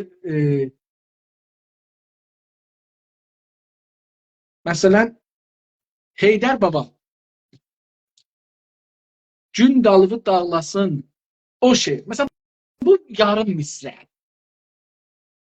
Onun o birisi tərəfində deyəndə olur bütün. Olur ne mənə? Düzen.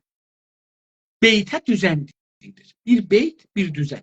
Yarım düzen, yəni yarım misrə. Bir beyt, bir bitki, bir dənə kitabı, bitki dedi o kitab. Neçə bölməcəli. Bölməcə burada özü mənili bənd, paragraf. Bir dənə kitabdır, bir səfəni götürür. İndi ələn burada məsələn bu səfər 3 paragrafdan ibarətdir. Əslində 3 cümlədən ibarətdir bir səfər bu kitabda.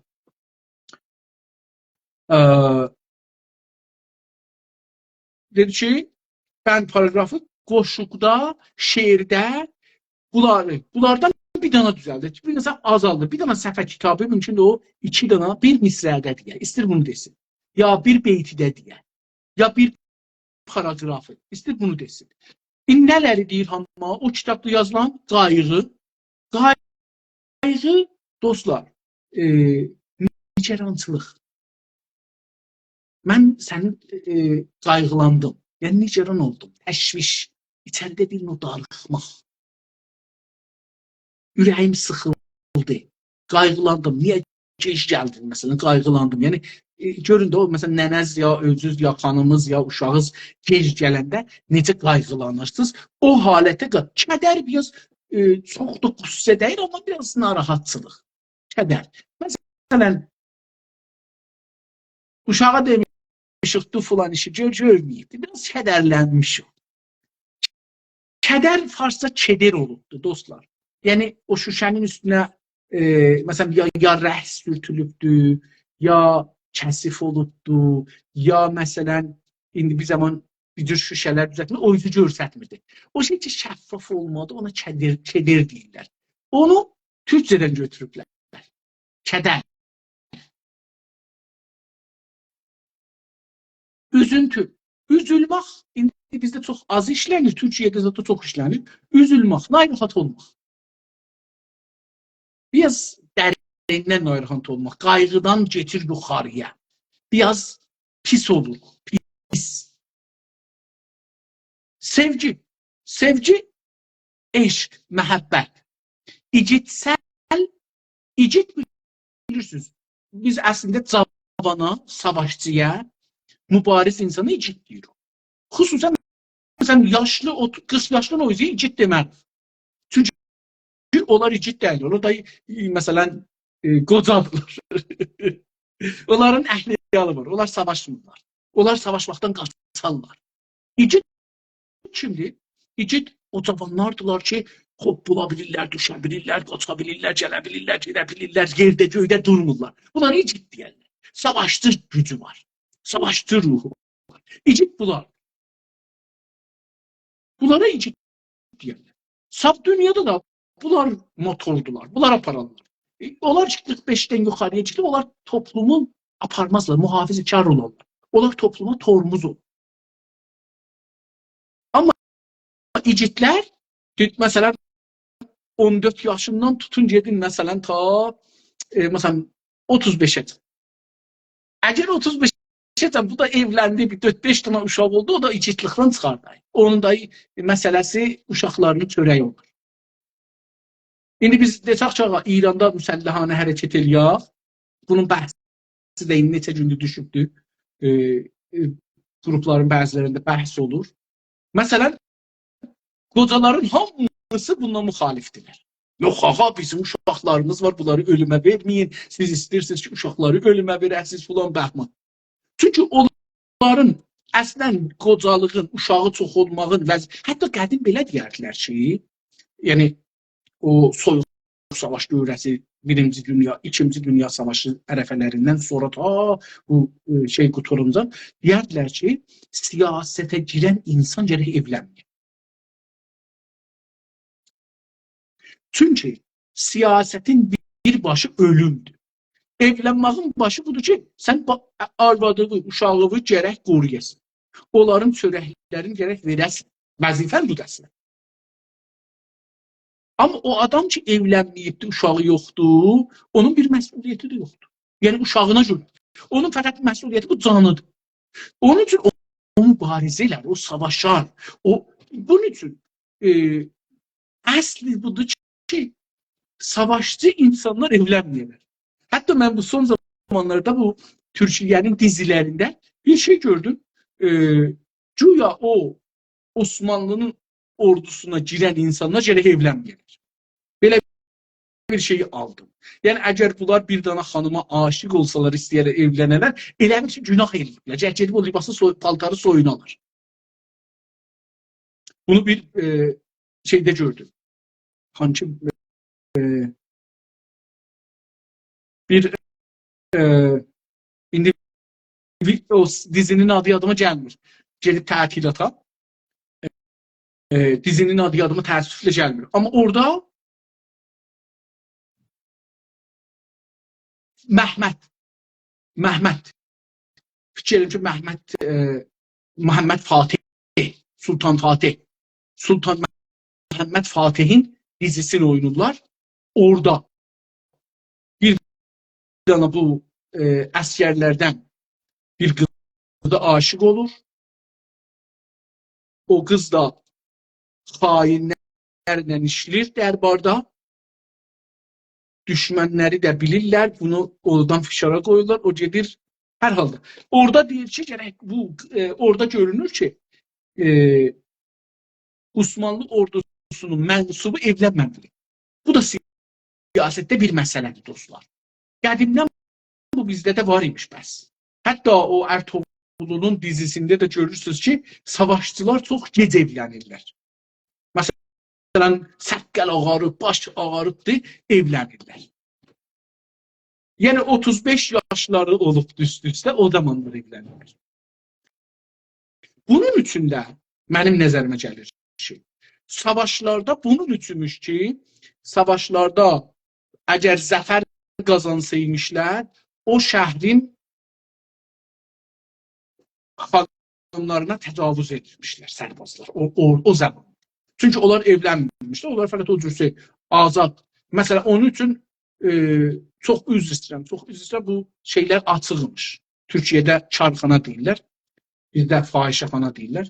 Onlar açıqmış bu məmləkətlərin hamısında ki, o əskərliklə ilgili işçilər oradan özlərini rahatladılar, evlənməyələr. Bu da biraz istədim işarə edəyəm ki, dostlar, igid demək odur. Yoxsa indi məsələn mənim 60 yaşım olur. Məsələn mən 2 metrdən hoppulsam hər yerim sınar. Amma bir dana 18 yaşında adam 5 metrdən hoppulur. 8 metrdən düşür, aslanır düşür yerə. Hoppulur, çıxır ağaca başa. Mən nə qədər çalışdım, bizim burada bir yaxınlıqda bir ağac vardı. Nə qədər çalışdım ona çıxa bilmədim. Hər halda 100 kilo adamam. 90, 80, 60 da yaşım var. Bunu o 100 kilo çəkmək istəsə bir şey istir. Bu adamdan savaşçı çıxmaz. Bu adam ilə bu olar. Demokrasi, azadi, ne bileyim, sekülerizm, bu tür şeyler, hukuku beşer, yalvarmaq, yaxarmaq, mədəni mübarizə. Siz bakın, tamam mədəni mübarizə deyənlərin hamısı yaşlıdır. Hamısı yaşlıdır. Bütün yaşlı insan igid ola bilməz.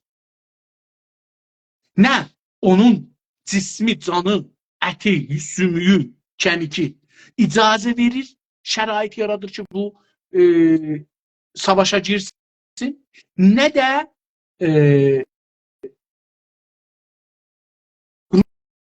ruhu, toplumsal durumu, ailə durumu icazə vermir. Məsələn, bu nəvəsi ilə oynamağı, mən indi özümü desəm, nəvəsi ilə oynamağı, məsələn, 1000 pay savaşmaqdan öndə tutur. Mənim bir dostum var, çox bərk mübarisi, çox bərk. Əslən silahlı savaşın tərəfdarı idi. Hər vaxt bizlə bəhs eləsəydi, bizi müttəhəm elirdi ki, siz şeysiz, mühafizəkarsınız, siz xainsiz, üzümüzə deyirdi ki, siz xainsiz. Elə ki evləndi, bunun 2-3 dənə oğlan, gözəl-gözəl uşaqları oldu, xanım qızları oldu filan. Getdi, gəldi, mübarizənin ən başı budur ki, ailəni təmin edəsən. Yəni oradan geldi bura. Niye? Çünkü herkesin öz ailesine bir məsuliyyət var. Dədənənin qabağında məsuliyyət o qədər hiss eləm. Özümüzündür. Elə ki dədənənə olduq balalarımızın qabağında məsuliyyət. Bu dədənəni ilə balanın fərqidir da. Dədənənə bala üçün məsuliyyət hiss edir. Onu mən getirmişəm dünyaya, onu mən saxlamalıyam, təmin etməliyəm. Onu muhtac etməməliyəm. Onun için o dede, o nene her işe başvurur ve helaldir. Her işe başvurur. Ben bir tane Ərəb gördüm, videosunu çok kederlendim. Orada bir yerde deyir ki, adam gedib aşqalın içindən bir tane ət götürür. Bir heyvan mundar olub, dərisi ilə atıblar aşqalın içinə. Mundar olub, qalıb ilənib bəlkə. Kişi götürür onu. Bir nəfər deyir, ne qeyrirsən, bu ilənmişdir, bu mundardır. Deyir ki, nə mundarı olan, mən ət yeməmişim, uşaqlarım 2 ildə ət yeməyibdir, mən istəyəm buna param, uşaqlarım yesin. Oradan deyirsən, bunun nəyə qeyrirsən, deyir, film götürürəm. Birini götürürsən, denən ki, mənə desələr, adam öldürürəm, mənə iş versinlər, adam öldürmək için. Versinlər, mən uşaqlarımı saxlayayım. Hər halda, acımasızlıq acı sözündən gəlir, mənfisidir burada, sözü mənfi eləyibdir, yəni acımaz, acımaq, yəni rəhm eləmək, burada işlənir. Acımasızlıq kəlməni mənfi eləyibdir, mənasını alıbdır və mənfi özü də ərəb sözdür əlbəttə. Haqq bir şeydir, haqsızlıq. Haqq nədir? Haqsızlıq nədir dostlar? Buna görə mən də yazmışam, dəfələrcə danışmışam. Sayın Oğuz bəy Türk 34 saat bu haqda danışır dostlar. İstəsəz bu haqq sözü nədir, əslən nə ola bilər, orada da görə bilərsiniz. Mən də çox uzun danışmışam. Bəlkə 10 saat, 15 saat bu haqda haqq nədir, onun haqqında danışmışam. Məncə də haqq deyə bir şey yoxdur. Xülasə desəm. Məncə zor deyə, güc deyə bir şey var. Gücdən haqq yaranır. Gücsüzdən haqq olmaz. Bu, həm təbiətdə bu cürdür, həm də insan toplumunda. Təbiətdə hər kəs hangi heyvan güclüdür, o gücsüz heyvanı yiyər. İnsan toplumunda da o toplum ki güclüdür, o adam ki güclüdür, gücsüz adamlara zor deyər. Onların əllərindən malın, imkanlarını alar, onlara hər nə desəm başlarına oyun gətirər. Toplumda da güclü toplum, silahlı toplum, silahsız toplumu ya zəif toplumu əzər keçər. Mən belə düşünürəm. Məncə haqq deyə bir şey yoxdur. Haqqı güclülər yaradarlar, güclüləri idarə eləmək üçün. Dini güclülər yaradarlar insanları idarə etmək üçün. Əxlaqı güclülər yaradarlar gücsüzləri idarə etmək üçün. Hüquqi bəşəri güclülər yaradarlar gücsüzləri idarə etmək üçün. Onlar ki saydım, bunlar gücsüzlərindir. Güclülər özlərini burada müqəyyət eləməzlər, bağlamazlar. Bu mənim düşüncəm. Başarı, müvəffəqiyyət ərəb sözüdür, onun yerinə bunu yazıbdır. Başarısızlıq, müvəffəq olmamaq, mənfi. Bizdə görürsünüz, sız sözü gələndə, sız sözü gələndə mənfi olur cümlə. Bu haqlarda nə olur? Bu dediklərimiz haqlarda, qonularında, bu tür qonularda olan sözcüklər ilə duyğulu düşüncəsini oxucuya sunur. Bu sözlər, bu şeyləri yığır bir-birinin dibinə, bunlardan şeir düzəldir, yəni dedik ki, qoşma düzəldir. Bu qoşmalara nəyin qatır? Öz duyğusun qatır. Özünün hissin qatır. İçində nə geçir? Onu da qatır bunlara. Ondan sonra bunları yazır, oxucuya sunur, təqdim edir. Təqdim sözü ərəbcədir. Onun türkçəsi sunmaq və sunur da ki, yəni təqdim edir. Dostlar, mən yoruldum. Düzünü axtarsaz fikir edirəm ki, 2 saata yaxın oldu. Bir belə məni bu gün yetər. Hər gün bir belə şey olsa, mən fikir edirəm ki, mən əlbəttə niyə bu cür oxuram dostlar? Mən kitabı belə oxumasam düşünmərəm. Mən kitabı istəyəm öyrənəm, onu gərək özümə nəql edəyəm. Onu gərək dərinləşəm. Onu gərək açıqlayam. Yavaş oxuram, amma qəşəng oxuram. Lazım deyil ki, mən bu kitabı məsələn, mən bu kitabı 135 səfər cildiyinə baxın. 131 səfərdə yazılarıdır. Bismillahından tabi təmmətnəcən. Mən bu kitabı 4 saata, 5 saata oxuram. Amma nə qalar zehnimdə, nə düşünərəm. Bir belə burada taza kəlmələr var ki, mən başarmıram. Bunları öyrənmək, bunları getmək özü bildir.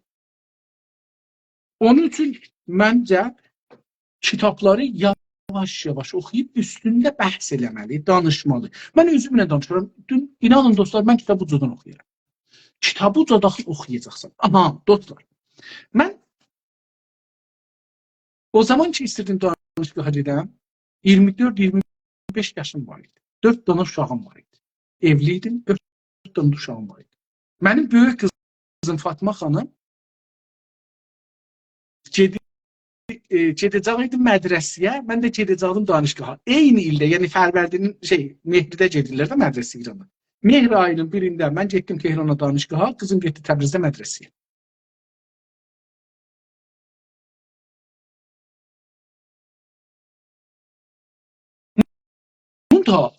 Buna görə ki, mən konkurda çıxa biləm,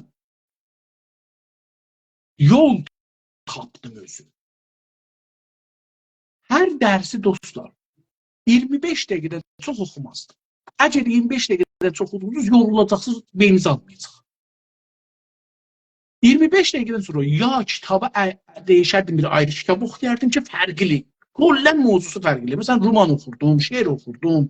Ya məsələn deyim ki, indi ulum ictimai oxuram, gedim məsələn bir ayrı kitab oxurdum. Hər nə olsa, bir ayrı kitab oxurdum. Mövzusu fərqli olsun. Ya da ki, özümə adət vermişdim, dostlar. Bəlkə dostlarımız olar konkurda istəyərlər, iştirak edirlər. Bu təcrübələr dərdə dəyər. İstirdim əlbəttə bir zaman Türkiyədə olanda, istirdim onu kitab eləyəm. Konkur, necə danışqaha qəbul olmağın şeylərini yazan. Olmadı, bilmirəm, niyə yazmadım. Həmbəllik elədim. Fikirlərimdə çox bəhs atılan kitab olardı. Təcrübələrim. Mən özümə adət vermişdim, ona sayıncan yatardım. Hər yerdə olsaydı. Kilasda olaydım, nəşrluqluqda olur olsun. Özümə adət vermişdim. Mən yatacağam, mən yatacağam, mən yatacağam. Beynimdə də sayardım 10-a qədər. 10-a can mən yatardım. Saatı da yatanda qurardım. Beynimdə saat qoymuşdum. Saatı qurardım. Mən 2 dəqiqə 30 saniyə yatacağam. Yatacağam, yatacağam, yatacağam. Gedərdim. 2 dəqiqə 30 saniyədən sonra yuxudan durardım. Beynim tazaşlanıbdı. Yəni yorulan beyin istirahətini elədi, yorulluqdan çıxdı, hazırdır davam edir. İndi yenə başla. Və çoxlu şagirdlərim var idi, biri də buydu, ucadan oxumaq. Oxumaqda buna görə ki, zehninizdə qalsın, 4 dana şərt lazımdır, zehnində qalmaz. Nə qədər tondxanə edirsiniz edin, əslən zehnində qalmaz. Fəqət orada pul verirsiniz o adamlara. İttifaqən mən oxuyurdum bunların Tehranda bir müəssisə var idi, bizim həmkilasımız idi bunun sahibi, dədəsi pullu idi, pul çıxartmaq üçün hillət, pullu idilər. Bu kilasın ən tənbəl adamı buydu, danışqan. Amma dədəsinin pulu var idi, kilasa da gəlməzdi, gələndə də oturardı orada, uzun bir adam idi, çox boyu uzun bir adam idi, oturardı orada, qıçın üstünə aşardı, gedərdi. Təyər qoyardı maşının dalısına, bir də qız ranəndəsi var idi. O qız gətirərdi bunu, gələrdi usta, salam aleyküm, mənim sizə bir hədiyəm var, buyurun gedək eşliyə. Gətirərdi bunlara 4 dana hərəsinə, hər ustada təyər verərdi, 19-20'sini alardı. Kilasa da deyək ki, hər kəs 3 cələsə ya 4 cələsə gəlməsəydi, mərdud olardı qaidətən. Amma bu adam kilasların hamısına gəlmiş hesab olardı və 20 alardı. Hellət. Ya Hellət Abadi. Belə bir adı var idi. Tehranda bir şey yazdı. Bunları mən oxudum. Bu Hillətin kitab oxumaq tondxanesini oxudum. Tondxanədə bir dəfə bunu sürətlə oxuyacaqsan, ikinci dəfə, üçüncü dəfə, dördüncü. Dadaş, bunu niyə 10 dəfə oxuyunca mən bunu bir dəfə yavaş oxuyarım. Bilirəm nə deyir bu kitab. Mən bu kitabı bir 20 səhifəsini oxuyarım, görürüm bu oxumalı kitab deyil. Bəzi kitab oradan 5-10 səhifə oxuyandan sonra görürüm, çox mən dərdimə dəyməz. Mən məsələn marağımı çəkmədi. Necə ki, mən bunu 10 dəfə oxuyayım, dalbadan özü həftədə bir dəfə, 2 həftədə bir dəfə, 3 həftədə bir dəfə, ayda bir dəfə, 4 ayda bir dəfə, 5 ayda bir dəfə, yəni sizə bir rutin verir. Ki, əməli olmaz. Heç kəs bunu əməli edilməz, dərdi dəyməz. Eyni onlara bənzər ki, deyir, dua eləyin, tamam, kəhkəşanat, filanat, sizin enerjiniz o enerji ilə qatışacaqdır, kəhkəşan sizin iradənizdə olacaqdır, siz alacaqsınız, nə istəsəz dünyada yaranacaqdır. İnsanlar gedirlər, milyardalar dolar pul verirlər o kilaslara. Ahirdə heç gəlir, hey burada dua edir, hey dua edir, hey dua edir, hey dua edir. Ona bənzər ki, deyək, məsələn, qədim zamanlar adam gəlirdi, mən bunu şeydə də gördüm, Türkiyə seriallarının, dizilərinin birində gördüm. Məsələn, o adam daşı götürür, qızıl edir. Axı, bu daşı qızıl eləməyə gərək kollən bir o qədər hərarət buna verəsən ki, bir 8000 dərəcə hərarət verəsən, ta 12000 dərəcə. Bu qızılı, bu daşı əridəsən, sonra bunun o tərkibi sillolusun deyək, sillol deyək, nə deyək, atomların gərək bunları qeytərəsən, qarışdırasan, o atomi ki, qızılın atomları necə bir-birinin yanında olur qızıl, bu daşın qızılı atomların otursu qeytərəsən, ta ola qızıl. Amma indi adamlara deyirlər, sən otursan, dua eləsən, kəhkəşanla bağlasan, filanla bağlasan, adamlar da gedirlər, pul verirlər, ömür qoyurlar, filan, bəhman işləməkdən da oturur, hey, dua edir ki, bəlkə latarisi çıxar. Məsələn, biz indi 20 ildir latarı alırıq ki, bəlkə latarımız çıxacaq. Bir gün biz də kasıblığın daşını atacağıq. Yəni, neçə 35 milyondan bir ehtimalı var ki, biri də mənə çıxar, məsələn, latari. 35 milyondan biri ehtimal. Ya 40 milyondan bir. Bəzi adamda 10 dana alır, 20 dana alır, onlar da aparır da. Bəzən 100 milyondan bir ehtimal mənə düşə bilər ki, 100 milyonda bir mənim şansıma bir şey çıxar. Bu, dostlar, onun üçün bir şey yadımızda qalmaq üçün 4 dana iş gərək olur. Qulağımız eşitməlidir, gözümüz görməlidir, ağzımızla deməli yox və analiz eləməli yox beynimizdə. Yoxsa olmaz. Yoxsa öyrənməli. Yoxsa konkurda qəbul olmaz. konkurda sualın formunu dəyişsələr biz uduzaq. Onun üçün məsələn mən hər səfəni ki oxuyardım, o səfənin xülasəsi bir kəlmədə yazardım, bir kəlmə. Məsələn bir paragrafda bir mühüm bir şey olsaydı, onun qabağına bir dənə kəlmə yazardım. O kəlməni görəndə, eşidəndə o paragrafı bilərdim nədir. Onun üçün dostlar, istəyirsiniz ki bir kitab oxuyasınız, türk kitab, əcəl eləməyin, darıxmayın. Bəzi dostlar bir qarıxmayın. Yavaş-yavaş oxuyun, uca səslə oxuyun. Kəlmələr bir dana. Bu kəlmə nədir? Kökü nə ola bilər? Bizim dədənənələrimiz, babalarımız bunu işlədirlərmi, işlətmirlərmi deyə soruşun. Dostlarınızdan soruşun, ata-anadan soruşun, familiyadan soruşun. Bu söz nədir? Görəcəksiniz ki, bir 3 aydan sonra, 5 aydan sonra əcib lüğətiz inkişaf edir. Gecəz xeyrə qalsın. Görmək üzrə.